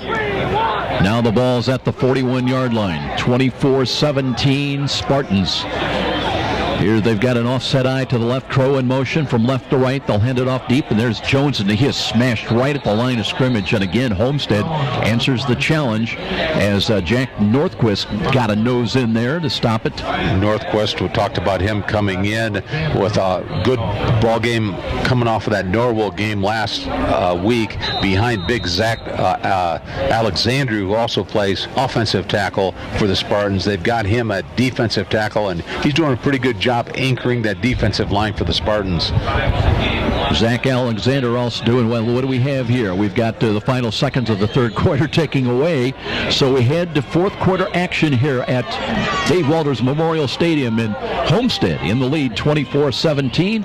We'll come back. It'll be New Haven's ball. They're down 7. This is IHSAA football on Fox Sports 1250 The Ticket. You've heard the saying, it's all about the Benjamins. Nothing could be more true at Tom Steele Tire, where it's all about saving you money. For over 35 years, this family-owned business has been saving Fort Wayne drivers lots of Benjamins. Offering quality tires and ASE-certified mechanical service for your car, and that includes an oil change and tire rotation special, all for just $24.95. 2 convenient locations in Fort Wayne to serve you. Tom Steele Tire, not just a tire store, but a complete automotive center. Sold. Those are the words you expect to hear when selling a home. And Rick Widman from Century 21 Bradley can give your family the advice, expertise, and satisfaction to fit your needs when buying or selling a home. With Rick Widman's 35-plus years of experience, you'll find an effective method to accomplish your goals, select the proper loan, and feel the comfort of your new home. When you think real estate, think Rick Widman at Century 21 Bradley. 260-704-6565. 704-6565. Be sure to ask for Rick. You're listening to the High School Football Game of the Week on WGL Fort Wayne, Fox Sports 1250, The Ticket. And now back to the action with Joe Parsons. Bulldogs looking at second down and 9. They'll hand the ball to Nashawn Jones, but again, the right side defensively responds. It'll be no gain of loss, in fact, to bring up third down and 10. So the Bulldogs trying to reach beyond midfield to about just inside the 49 of Homestead on this snap of the football. Pistol alignment for Moore. Screen, pump fake. Now looks to throw as far as he can. Near side looking for Moore. And the ball's tipped and incomplete. Penalty flag is thrown. Well, I'm not sure about that. Jack Van Burk, the tackle, the defensive corner for Homestead, I thought made a real nice play there. Right down the field on that receiver. Moore looking for his big catch. So this one will go against Homestead. Isaiah Moore had him beat just by about 2 or 3 feet, but right corner Jack Van Burk, I think, did the right thing. He just watched the receiver. He wasn't watching the quarterback. At that point, you got to watch the receiver, watch their reactions towards the football, and made a nice play, but I believe that penalty is called on that corner. That'll give New Haven its first down at the Homestead 44-yard line. 44.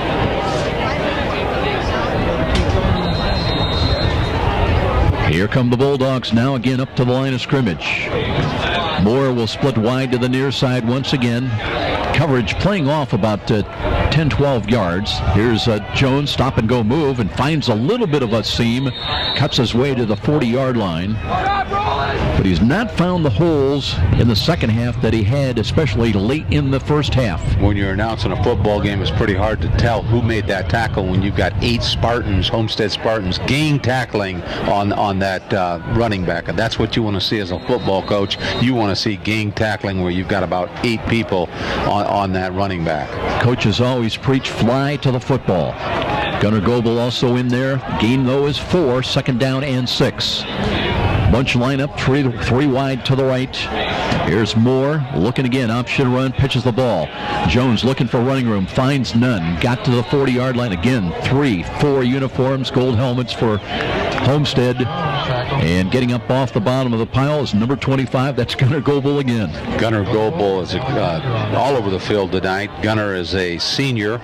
He's been around. Like I had mentioned before, I had the opportunity to coach his father way back in the 70s out here at Homestead High School. But there's been some Goebels over the years out here, just like some of the other names we've seen, the Terrells and so on. Sproniks. 3rd down and 5. New Haven trying to cash in. And here is Moore rolling to his left side, being pursued, throws off balance. This one, a sliding catch. I'm not sure that, no, it's not a catch. Inside the 30 at the 27-yard line, but I'm not sure they got a foot in bounds anyway, but the catch was not made. So to bring up 4th down, and well, earlier Jim Rowland showed a willingness to gamble for it. Now with the ball just inside the Homestead 40, and we've got 9:46 to play. Well, at this point, you would think that he would go for it, but it looks like he might have his punting team coming out. Looks like he might want to pin. Boy, it'd be a good time for a fake punt, wouldn't it, Joe? It would from the 40. Travis Crow is in. He waits at his own 48-yard line. One back, Kreider, I believe it is, for Homestead, waits at the 10. Good snap, and it is a fake. Rolled to the left side by Crow. Crow being pursued. He's not going to get there. He got to about the 36-yard line, but he had to get to about the 32. And on downs, they'll turn it over, and the Homestead will have pretty decent field position. Well, nothing against Mr. Crow, but Mr. Crow showed that fake punt. He was not set up like he was going to kick the football. He was looking like he was going to run the football. He was in a running stance. The Homestead Spartan defense saw that, picked up on it, and they didn't get the first down. So the Spartans protecting that 7-point lead, now with the ball back at their own 36. And moving from right to left. And now, from a Homestead standpoint, Spartans would like to pick up a couple of first downs. Both teams with their full complement of 3 timeouts remaining. So here's a quarterback draw again. Ormsby wrapped up at the 37, nudges forward to about the 38-yard line, just across the 38. He'll pick up a couple. Nice defensive plays inside for the Bulldogs, especially Alex Gushing. We haven't talked about Alex. Alex is in there as a defensive tackle, 5'10", 210 pounds. Nice play. Gain by Ormsby is good for 3, 2nd down and 7. They've got 2 wide to the right, 2 wide to the left. They've pretty much seen that set most of the night. Here's Ormsby wanting to throw, looking, checks off, scrambles to his right, pulls it down, and is going to be wrestled out of bounds back around the 36, 37-yard line. Just could not find anybody. Good coverage downfield by the Bulldogs. You know, we talk about the Homestead defense tightening up on running back Nashawn Jones and the running backs for the New Haven Bulldogs, but let's give credit for the New Haven Bulldogs tightening up their defense on Logan Ormsby, because Logan Ormsby had some big runs, a lot of runs, of course, sliding in, for that first down in that first half. Loss brings up 3rd down 11. Spartans trying to get out across their own 45 on this snap of the football. Wide side left, 3 wide, the trips package. Ormsby looking to throw. Looks, throws over the middle. He got an interception at the 45 and a return to the 40-yard line. Back inside the 35, so that ball was picked off by Hayden Graham. Graham with the pick for New Haven, and they're in business now into Homestead territory. You know, sometimes as a defensive player, especially in the linebacker position, you just stand there and the ball's thrown right to you. I mean, Hayden Graham didn't have to jump. He didn't have to go to his right or left. It almost looked like he was a receiver that had a Homestead jersey on. But he's nice interception, though. Seems so easy from up here, doesn't it? Here come the Bulldogs now, a chance to get into the tie as they'll give the Jones. He's wrapped up, spun around, and got to the 31-yard line. Again, Homestead got great penetration across the line of scrimmage. You know, Joe, you talk about what you do against an offensive back that is such a prolific runner like Nashawn Jones. Some defenses put like one guy. Wherever he goes, you go. Right, left, whatever. I think what New Haven or what Homestead has done here is they've got 11 eyes on him. 11 eyes on him this half, and he can't go anywhere. Bryce Hall up a flank to the left side. Here's Moore wanting to throw. Looks that way. Throws into the flats. Got a catch. And a good defense that time is coming up, wrapping up with Zach Schultz, preventing a big gain. That was Travis Crow on the catch. I have to retract on my statement, 22 eyes. Did you catch that, Joe? It's late. It's past my bedtime. Third down, and let's call it 5. Clock becoming a bit of a factor. We're down to 7:44 remaining in this ball game. And you would think that New Haven, if they come up short on this third down call, they'll go for it. Now they quickly split out too wide to the right.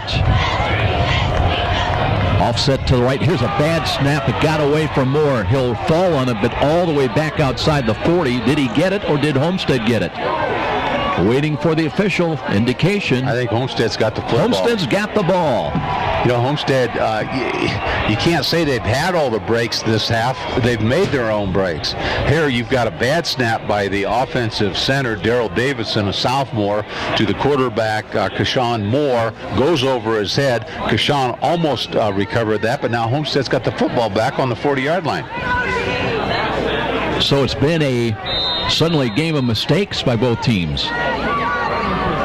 But very good field position now at the 41-yard line for the Spartans, as now they try to manage the clock with 7:22 remaining. Their lead is 7. Carlos Sanchez, one of the wideouts to the near side. Now they reposition Landon Durnell. He's run for 3 touchdowns tonight. Motion behind by Kreider. They'll get the ball to him on a sweep, looking to turn the corner, and gets it knocked down and out of bounds on the near side, short of the 45, got to about the 43-yard line. Picks up a tough couple. You know, we haven't mentioned much about the new AstroTurf out here at the stadium. I call it Homestead Dave Walters Memorial Stadium. Brand new asphalt, or I hope not. Not asphalt. Field turf. Field turf out here. Just a beautiful field, isn't it, Joe? How'd you like to play on asphalt? You'd have to be really tough. Play clock at 13. 6:41 remaining to be played. It's second down and 7. Ormsby now backs up to the shotgun formation. Short drop, rolls to his right, buying time. Looks, right hands the throw. This one's a comeback catch at the 42. And now running inside the 40, back to the 36-yard line. That was Skoronik. But there's a penalty flag back at the 37-yard line, holding the preliminary indication against Homestead. Am I just imagining it, or are there a lot of flags being thrown out here tonight, Joe? They seem to be coming in critical opportunities, too, key situations. So take away the first down. That'll back Homestead up. It was second down and 7. They had converted. But now it'll be second down and much longer. 6:25 left in the fourth quarter. Homestead Spartans 24, New Haven Bulldogs 17. If Homestead could get a touchdown on this drive, that would pretty much seal the deal, you would think, having 6:25. But let's see if they can eat the clock up and take it down and score at the same time. You know, after seeing that 72-yard run by Nashawn Jones, I'm not quite ready to agree with you on that point. Well, you know, you're exactly correct on that. He can score at any time in the ball game. But we will see. It definitely, clock is a factor now. It'll run inside of 6 minutes before this play is over. Ormsby wants to throw, looking time, and you've got a catch and then a drop. Sanchez had it. Good ramp up by Travis Crow. Hit him right when the ball came in. It was John Lark, by the way, the intended receiver, but incomplete. But is there another penalty flag? Apparently there is. Didn't see what this is about. Travis Crow, free safety for the New Haven Bulldogs, came up. Yeah, you know, he could have had an interception there and gone all the way. He was going for the tackle, but the way he was coming up, I could almost see an interception by Travis Crow. Another penalty against Homestead.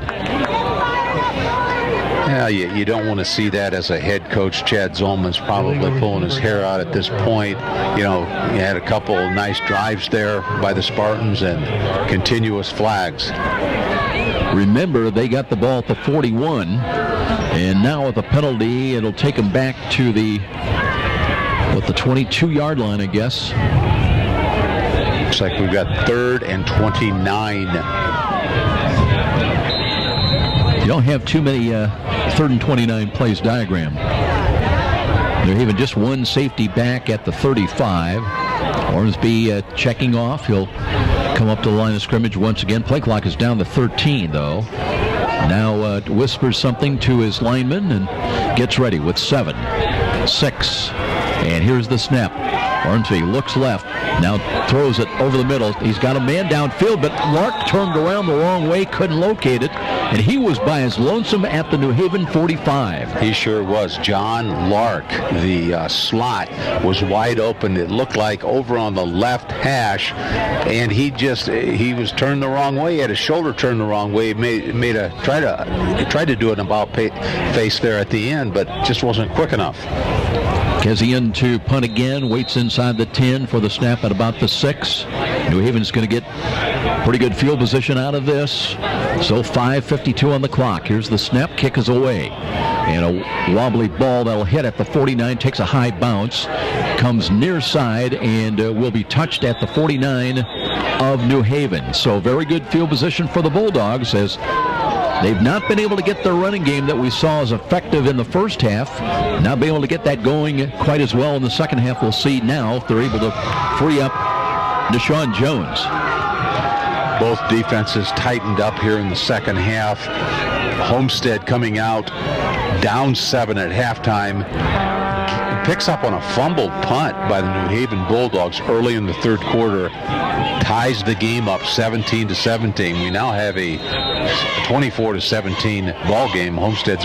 Spartans are up. And Tom, you're right, that muff pump, that's the pivotal difference in the ball game. Here's the fly pattern near side. Crow runs in to one of the Spartans, and that is probably going to draw a penalty. It should, and it will. Crow never had a chance to release down the near sidelines, and that'll be pass interference against Homestead.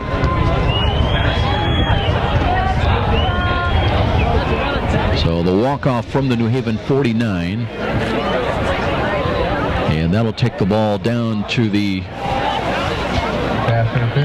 inside the 40 to the 36-yard line. Bulldogs on the road next Friday to open Class 4A tournament play at Logansport. I formation now. Hayden Graham is the up back in the eye. They'll give it off to Jones. Jones running room. Cuts to his right. 30, 25. And spun around and dropped, but not before he gets down close to the 16-yard line. As Homestead, that time just reaching and looking to find anything they could grab. Kyle Nunemaker got enough of them to stop him from scoring. Only a matter of time for Deshaun Jones, the sophomore tailback, to break it open for the New Haven Bulldogs. They're getting in Hayden Graham as the lead blocker, the fullback, to give him a little bit more blocking up front under center. Moore goes back to Jones. Jones feeling his way up the middle. Steps out of a tackle, fights his way to the 10. Linebacker support from the Spartans, Jack Norquist.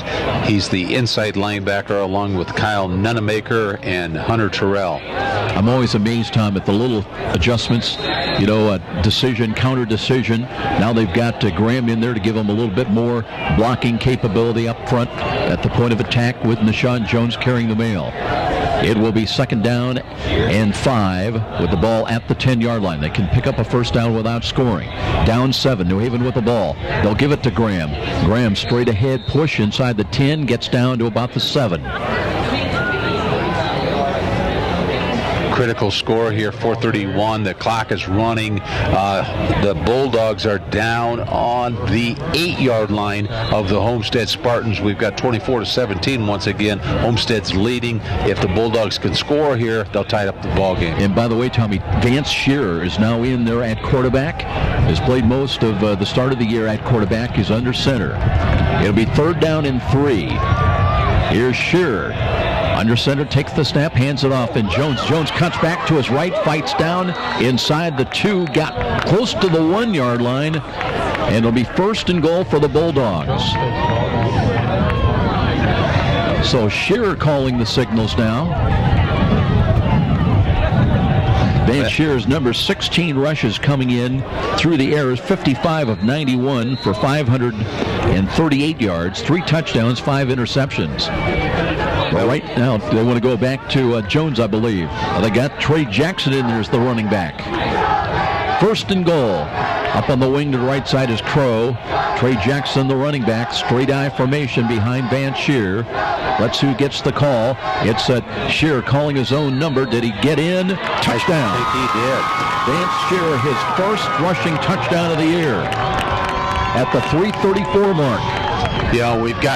You've got a 24-23 ball game here. 3:34 on the clock. Some coaches would go for 2 here. Would Tom Fry? Which would make it, I wouldn't, no, but some coaches would go for 2, try to make it 25-24. And if they don't, they're behind. They are going to go for it. They're going to go for it, Tommy, to try to take the lead. As Jones is in, here is Van Shearer, gets away, looking, throws into the end zone. He's got a man out there, and the catcher. Oh, what a catch. Two-point conversion to Sean Jones. Laid out for it, got it in his fingertips, and controlled it to the turf. What a catch. No sooner did we talk about it than it happened. And, as that play was progressing, and as Vance Shearer was going back, I thought they were going to be a big loss on that play. And Vance Shearer makes a 360-degree turn going towards his left hash, turns around, throws the football up, and it's 2 points, Joe. Well, a great finish, except it's not a finish. We still have 3:34 remaining. But now New Haven, who led early in the ball game 17-10, then trailed 44-17. Now their lead is 25-24. You're right about Shearer, though. He was just running around back there behind the line of scrimmage trying to find some time and locate a receiver down in the end zone. Homestead had a chance at him, but could not bring him down, and he throws, and just a great catch by Shearer running left to right into the right corner of the end zone. Don't forget about Jack Dugan, the outstanding kicker for Homestead. Jack Dugan here, the kicker for the Spartans, has got 9 points in this ball game. 3:34 left. They're behind. Spartans are behind 24-25, but Dugan's got that leg where he could kick a 3. Here comes New Haven now to kick it away, left to right. It's a squib kick. It's fielded, picked up at the 30-yard line. And a return right side, looking to turn the court 35. Another penalty flag is thrown as that ball was picked up by one of the up people. That was Kyle Nunemaker. But it looks like there's another penalty against Homestead. And I just don't remember a game where there have been this many flags. I just can't believe that there's got to be a flag or 2 on each 4-down series. Well, they always say you can throw a flag on almost any play, and some of the officials, quite frankly, come in really buying into that philosophy. I've never seen this many, and these teams, these are well-coached teams. And I mean, there's a fine line between calling what's really out there, and then people don't come out to see flags. They come out to see teams' offense and defense. And I'll leave it at that. Now Logan Ormsby's back in with his ball at the 23. Screens the ball. That's a little bit behind and high of John Lark. Again, trying to work the ball on a screen pass near side. That'll stop the clock with 3:23 remaining.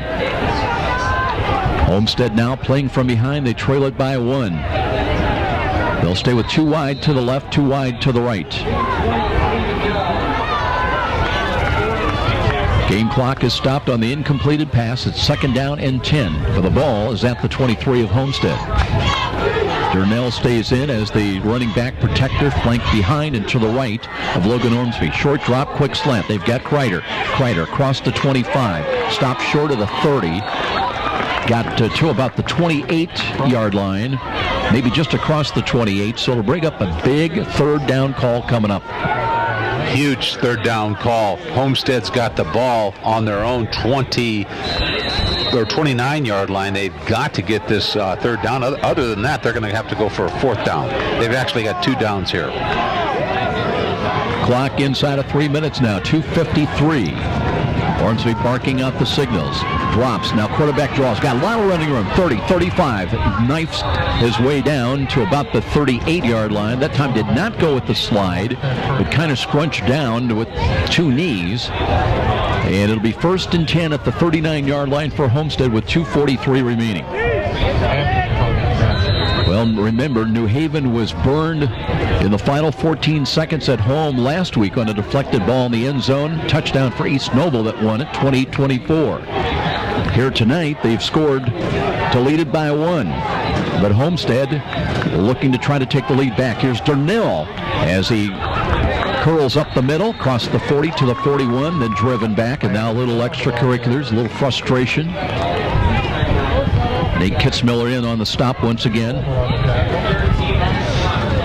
Clock is running, almost 2 minutes left here. Homestead's going to have to come up with a big play. They're taking a lot of time, Tom. We're at 2 minutes right now, time remaining. They're 58 yards away. 25-24 Bulldogs trying to hold off and get a win and end the regular season perfect on the road. They came in 4-0. Misdirection. Here's Ormsby. Rolls to the right. Throws in the middle. He's got Lark. Lark with a catch at the 42. Takes it down inside the 40 to the 38-yard line. And here come the Spartans now as New Haven with a player a little slow getting up. That's exactly what they needed. Hitting Jack Lark, who basically did a post pattern over the middle, wide open. Once again, Ormsby making a nice decision. That's Griggs going to stay out there, but he's limping a little bit. Let's see if Homestead recognizes that. 93 seconds remaining. 1st and 10. A field goal would win it for Homestead conceivably, but they've got it at the 39. Here's a quick pass. Kreider's got it. Cuts back. Gets away from 1. Gets away from 2. And fights his way inside the 35 down to about the 32-yard line with 1:17 on the clock. Homestead staying in that spread offense. 3 receivers to one side, 2 and 1 to the other. Let's see what they've got. Two to each side here, 2 slots. Both teams with 3 timeouts remaining. They'll run the ball with Darnell off tackle to the 25 to the 20. Down, backpedals inside the 15 down to the 11-yard line with 54 seconds remaining. Landon Darnell with a powerful run. Well, there's Darnell up the middle, but now what makes it very interesting is that Homestead's got that kicker. They could kick that field goal and win the ball game.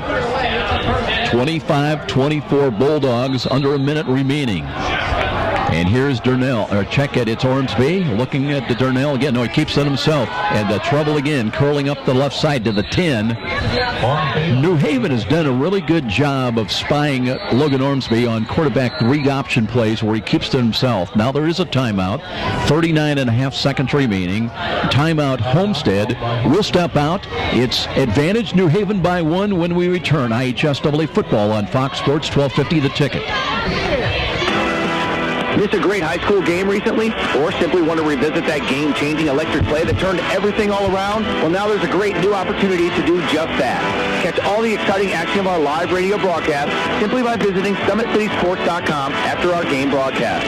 Plus, many other high school sports highlights to choose from as well. It's all new and available now at SummitCitySports.com. And now, back to the stadium with Joe Parson and more IHSAA football on Fox Sports 1250, The Ticket.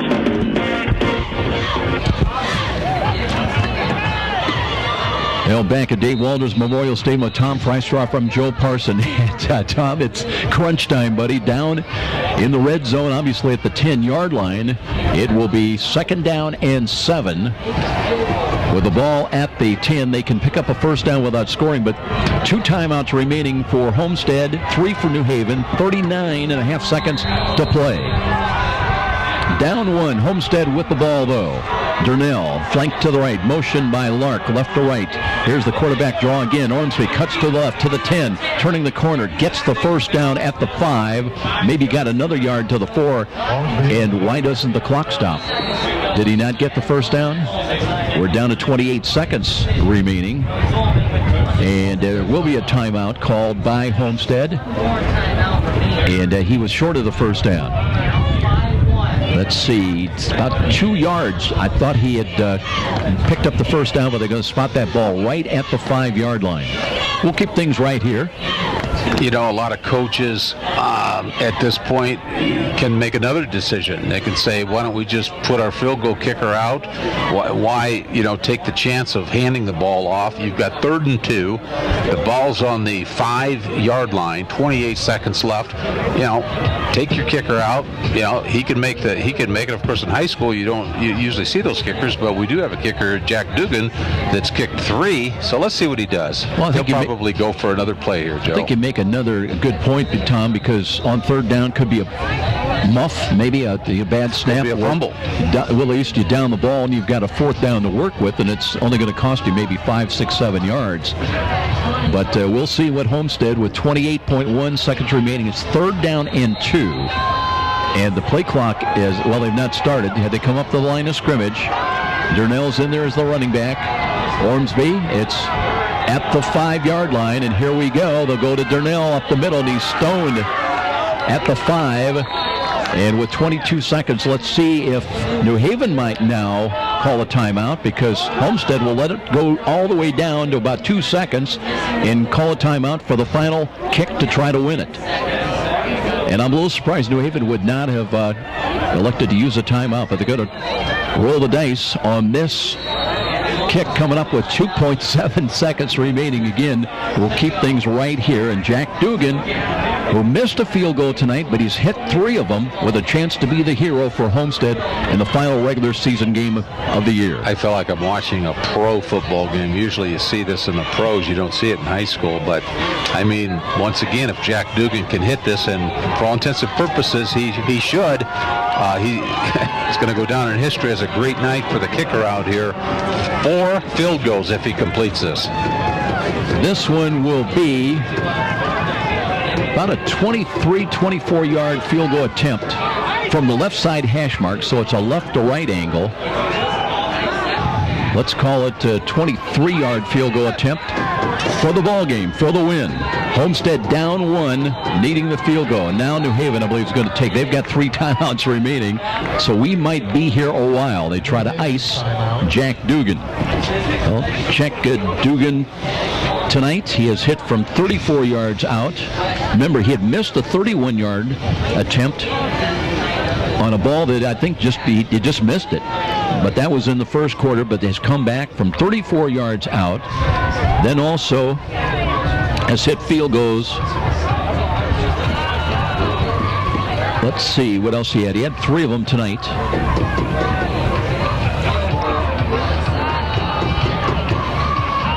This will be his 4th. This is the type of ball game where you don't want to really see neither team lose. What a great ball game, back and forth, 25-24. Well, you talk about New Haven losing the final seconds last week, and now a field goal away from losing back-to-back ball games. And again, New Haven will take another timeout. Their 2nd of 3. They still got 1 in their pocket. As we had mentioned earlier, we had a 17-10 ball game at half. Homestead Spartans find themselves down on their own field. Not a regular occurrence out here at Homestead. Usually here, this team can score up to 50 points, but the Bulldogs hold them to 10. Early in the 3rd quarter, New Haven Bulldogs muff a punt. Homestead picks it up on the Bulldog 15-yard line, takes it in. I think that was, like we said, the turning point of the ball game. Momentum shifted a little bit, 17-17. Both teams then again scored, but the Bulldogs go for 2. They're up by 1 point out here, 25-24, Joe. Now New Haven can call one more timeout if they choose. Sometimes coaches will not use that timeout, expecting to try to cross up the other team. from 23 yards out for the win. Dugan, high snap, kick is on the way. It's long enough, curling, good. And that's the way this game will end, with New Haven snake bitten again. They lose on the 23-yard field goal by Jack Dugan by a final score of 27-25. Homestead out, mobbing Jack Dugan en masse there at the 25-yard line, and you got a feel for Jim Rowland's team. Came in, and we're just a few seconds away from a win going into the tournament, but I'll tell you what, this is an awfully good New Haven team, and they've got a chance to do a lot of good things in the 4A tournament. They sure do, and we saw a great football game here tonight. Jack Dugan could be the player of the game. 4 field goals out here tonight at Homestead. Usually if you see 1 or 2 field goals, you know, you're going to pat that kicker on the back. Jack Dugan, 4 field goals out here at Homestead High School, takes the Spartans in the waning moments of the clock running out with 1 second. He scores another field goal, 27-25, and the Homestead Spartans win this ball game. Homestead with the win. They'll take their record now to 7-2 onto the tournament next week back here against Northrop. New Haven at 6-3, and they'll go on the road to Logansport to open up 4A sectional play. We're coming back with our post-game show. In fact, we'll have a lot of things coming up in our Woburn Financial Management post-game show, providing bookkeeping and tax services for the little guy. So we'll step out for this 3-minute timeout. We'll be back. This is IHSAA football on Fox Sports 1250 The Ticket. Every small business person has the same dread: taxes, reports, and bookkeeping. What are you to do? You know you can't afford the big guys to keep you legal and solvent. Well, now there's Walburn Financial Management to save the day. Here's their number. You're going to want to remember this one: 260-459-2240. That's 459-2240. Why? Well, Walburn Financial Management specializes in the little guy. With reasonable rates and sensible retainers, Walburn Financial Management is simply perfect for the small business budget. Where do savvy sports fans in the Summit City go when they need to know more than just the score? It's an easy choice. No other media outlet covers the local sports scene like the Journal-Gazette. You get 7-day sideline coverage from the area's most experienced and knowledgeable sports staff. It's a commitment to Fort Wayne that the Journal-Gazette takes very seriously. When you need to know the story behind the story, nobody delivers the goods each morning like the Journal-Gazette. And even when you're on the go, you can still catch up on the latest sports news online at www.journalgazette.net or from your mobile device at www.jgmobile.net. Start your sports day right, every day, 7 days a week with the Journal-Gazette. From humble roots some 30 years ago, the name Ruoff Home Mortgage has been built upon a legacy of making dreams of home ownership a reality. Loan officers Doug and Julie Carroll are proud to help you establish your roots with a mortgage for your new home. They understand that every borrower is different, and they work hard to get you a mortgage that fits your needs. Call the Carroll team at 602-9768 to find out which program is right for you. When you need a mortgage that is simple and straightforward from a hometown name you can trust, call Doug and Julie Carroll at Ruoff Home Mortgage, 602-9768. Hi, this is Charlie Momper from Momper Insulation. After last winter's brutal temperatures and record-breaking wind chills, it's not too early to start thinking about adding insulation to your attic, sidewalls, and crawl space. By adding additional insulation, you can cut your energy costs up to 30%. Call Momper Insulation today at 432-7543. Momper, the #1 name in installation since 1956. Hi, this is Tim Rooney. For over 30 years, I've been helping people just like you meet their investing hopes and dreams. For individuals in a high-income tax bracket, that may mean investing in tax-free municipal bonds. For others, we may just help them pick their best investment options inside their own 401k plan. For those kids approaching college, we can develop a college 529 plan that provides tax-free growth in addition to a $1,000 tax credit on your Indiana state tax return. It only takes a quick phone call to Stiefel to set up a no-obligation meeting to see what we can do to help meet your dreams. Just call us at 260-459-3989. That's 260-459-3989. And be sure to ask for Tim. back to the stadium with Joe Parson and more IHSAA football on Fox Sports 1250, The Ticket. Well, we often talk about ball games, Tom Freistraffer, going down to the wire. This one literally went down to the final second, and it was all going to come up to the leg of Jack Dugan to win it or lose it for the Homestead Spartans and set the stage for a ball game. But let's take a look at the line score of the ball game. It was a 3-0 New Haven lead as Homestead had the ball first, and they were stopped on downs at the New Haven 25-yard line, and that would set up a T.J. Muller 31-yard field goal at the 3:04 mark. And ironically, Dugan missed a 31-yard field goal that would have tied it, but the first quarter ended with New Haven on top at 3-0. Landon Turner with a strong ball game here tonight on a straight-ahead plunge into the end zone from 2 yards out at the 6:48 mark would give, after Dugan's extra point conversion, would give Homestead their first lead of the night at 7-3. Matt Anderson with the first of 2 interceptions, giving Homestead the ball at their own 48. And that would lead to a 34-yard field goal by Dugan at the 3:02 mark, advantage Homestead at 10-3. But after the kickoff, one play later from scrimmage, it was a 72-yard blast play. Deshaun Jones up the middle and to the house at the 2:42 mark. With Muller adding the extra point, we were in a 10-10 tie. Then an interception by Griggs gave New Haven the ball back at the 34-yard line. That would lead to a 19-yard handoff play to Jones again, this time running 19 yards into the end zone on a counter move. At 12.9 seconds remaining, advantage New Haven at 17-10. The teams would go to the halftime dressing room with New Haven on top. But one of the pivotal plays of the second half on a 4th down snap, a muff on a bad snap to Travis Crow. That was recovered. Homestead would take over at the 17-yard line and set up a Landon Durnell second touchdown run of the night, good for 13 yards on a counter run to the right side at the 9:16 mark.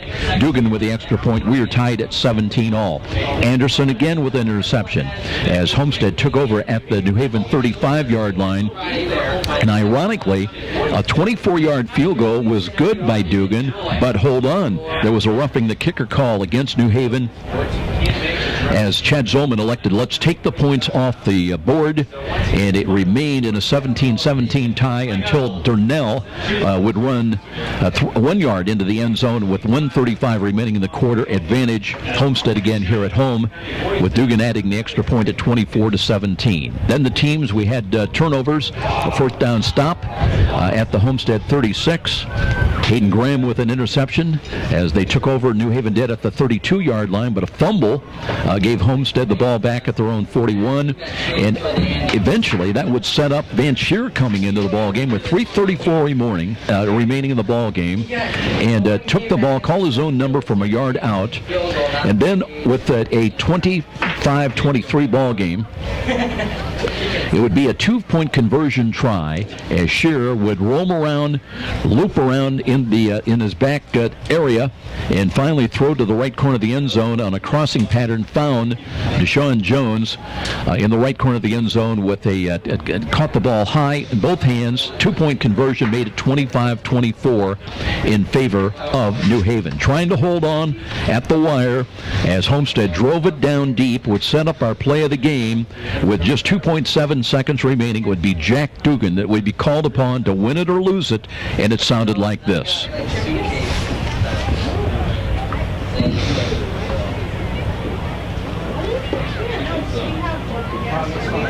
I'll run back out though, right? Yeah, I'll find him and I'll tell him you're out there. So Dugan hits the 23-yard field goal as time expires, and Homestead comes away with this thrilling victory right at the wire, 27-25. And tell you what, win or lose, Tom, you hate to see anybody lose a game like this, but what a great game for the fans going. It took all 48 minutes to decide it. Well, I think this is one of the most exciting high school football games, at least that I've seen in a long time. You know, a lot of changes we've seen over the years, Joe, with high school football. So many teams now are deferring when they win the toss. They're going on defense. We're seeing a lot of these teams going with no huddles, seeing a lot of spread offenses that you see in the pros in college with one back. But one thing we haven't seen is a kicker kick 4 field goals in one game, and a coach, Chad Zollman, running the clock down to 2 seconds left in the ball game to win it in the waning seconds. We don't see that. You might see 1, you might see 2, but you've got to take your hat off to the Homestead Spartan kicker, Jack Dugan, tonight. 4 field goals, wins the ball game with 2 seconds left on the clock. Yeah, remember, in one of those they took points off the board, so he made it, but it was not going to stand. But he ends up being the hero at the end, nonetheless, with that 23-yard field goal. We're going to take a final timeout, 3-minute timeout. We'll be back with final comments and set the stage. The regular season is over, and we'll check scores elsewhere when we return one final time here to Dave Walters Memorial Stadium. This is IHSAA football on Fox Sports 1250, The Ticket. Trust the doctors at the IPFW Athletics and the Fort Wayne Comets Trust. Aaron Chiropractic is well known for providing quality yet cost-effective care for sports injuries, muscle, or joint problems. They're one of the only clinics in the region to provide its patients with pain relief utilizing numerous therapies, including acupuncture, massage, and rehabilitation. Aaron Chiropractic is conveniently located in Northeast Fort Wayne. Find us on the web at aaronchiro.com or call 492-8811 to schedule an appointment. I am your typical mom. Christy Newhouse for the Parkview Heart Institute. You know, I'm entrenched in my kids' lives, and I eat a healthy diet, and I'm actually probably the last person you expect to have a major heart event like this happen. One day last year, Christy awoke to deep pain in her chest and jaw that later spread to her arm. I ended up going to Parkview's ER, and they told me I was having a massive heart attack. Teams from Parkview's ER and Heart Institute worked together to save Christy's life, treating the heart attack, restarting her heart after she suffered a cardiac arrest, inserting 2 stents, and equipping her with a wearable defibrillator that was developed in part from clinical research done right here at Parkview. Fantastic care. To learn more about Parkview's life-saving cardiac care and research, go to parkview.com. Parkview Heart Institute. Not for profit, all for you. Experience Fort Wayne's French Quarter this weekend at the Bourbon Street Hideaway. Step down into New Orleans, the city of jazz, of seasoned Cajun cuisine, of a relaxed way of life. Discover an authentic Louisiana experience. The rich atmosphere provides an instant getaway to the charming streets of New Orleans. The menu is one of a kind. Indulge in the crispy smothered catfish, honey almond glazed fried chicken, and mouth-watering New Orleans crawfish. Chef Todd Downs has mastered the art of gourmet Louisiana cooking and prepares only the freshest Cajun cuisine. After dinner, save room for Bourbon Street's rich chocolate voodoo bread pudding or their sweet potato pecan tart. Bourbon Street Hideaway is located on the lower level of West Columbia Street, so come step down into Fort Wayne's own French Quarter. Stop in today or call ahead for reservations at 260-422-7500. Bourbon Street Hideaway, your instant escape to authentic New Orleans. Next time you're downtown and needing to feed your sweet tooth, you're just a few steps away from Rudy's, Fort Wayne's perfect location for stocking up on those famous to brands gourmet chocolates the Summit City is famous for. Rudy's is located just catty corner from the main entrance to Parkview Field. In fact, Rudy's is a great place to meet up with friends before an event at the ballpark. There's even outside patio seating, ideal for relaxing after work. With a wide assortment of adult beverages and aromas to choose from as well, Rudy's, distinctly different in downtown Fort Wayne. And now, back to the stadium with Joe Parson and more IHSAA football on Fox Sports 1250, The Ticket. Let's take a quick look at some of the other scores we had reported elsewhere. It was last report, Wayne was leading Snyder 34-26 in that one in the fourth quarter, and also it was Bishop Luers leading over Dwenger 41-24 in that one.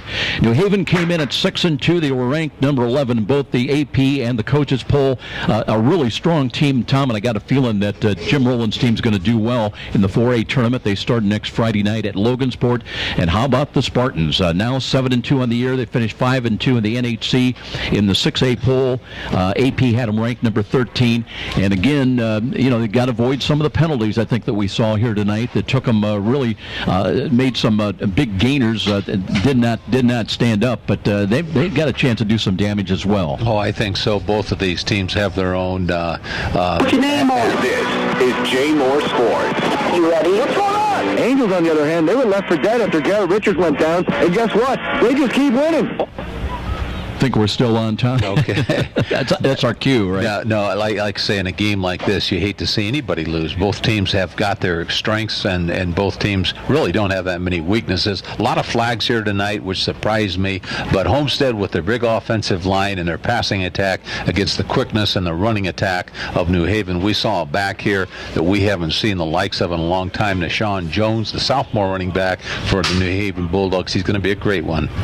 No question about it. Homestead back here next Friday night against Northrop. We'll have that game for you 6:45 on Fox Sports, our pregame show. As far as the Bulldogs, then the 4A sectional 20, they go to Logansport to take on the Berries. Jack Dugan, the man of the hour tonight, knocks through the 23-yard field goal as time expires, giving Homestead the thrilling 27-25 victory. That's going to wrap things up here tonight from Homestead. Special thanks to our studio producer. His name is Patrick Plummer. For Tim, I'm Joe, and for Tom Freistarfer, so long, everybody, and thanks so very much for listening. You've been listening to IHSAA Football, presented by Parkview Hospital, Randalia, your resource for health, and Fox Sports 1250, The Ticket. Proud sponsors of tonight's game also include Meyer, where you get higher standards and lower prices. By Momper Insulation, with over 40 years of quality, professional insulation. By Walburn Financial Management.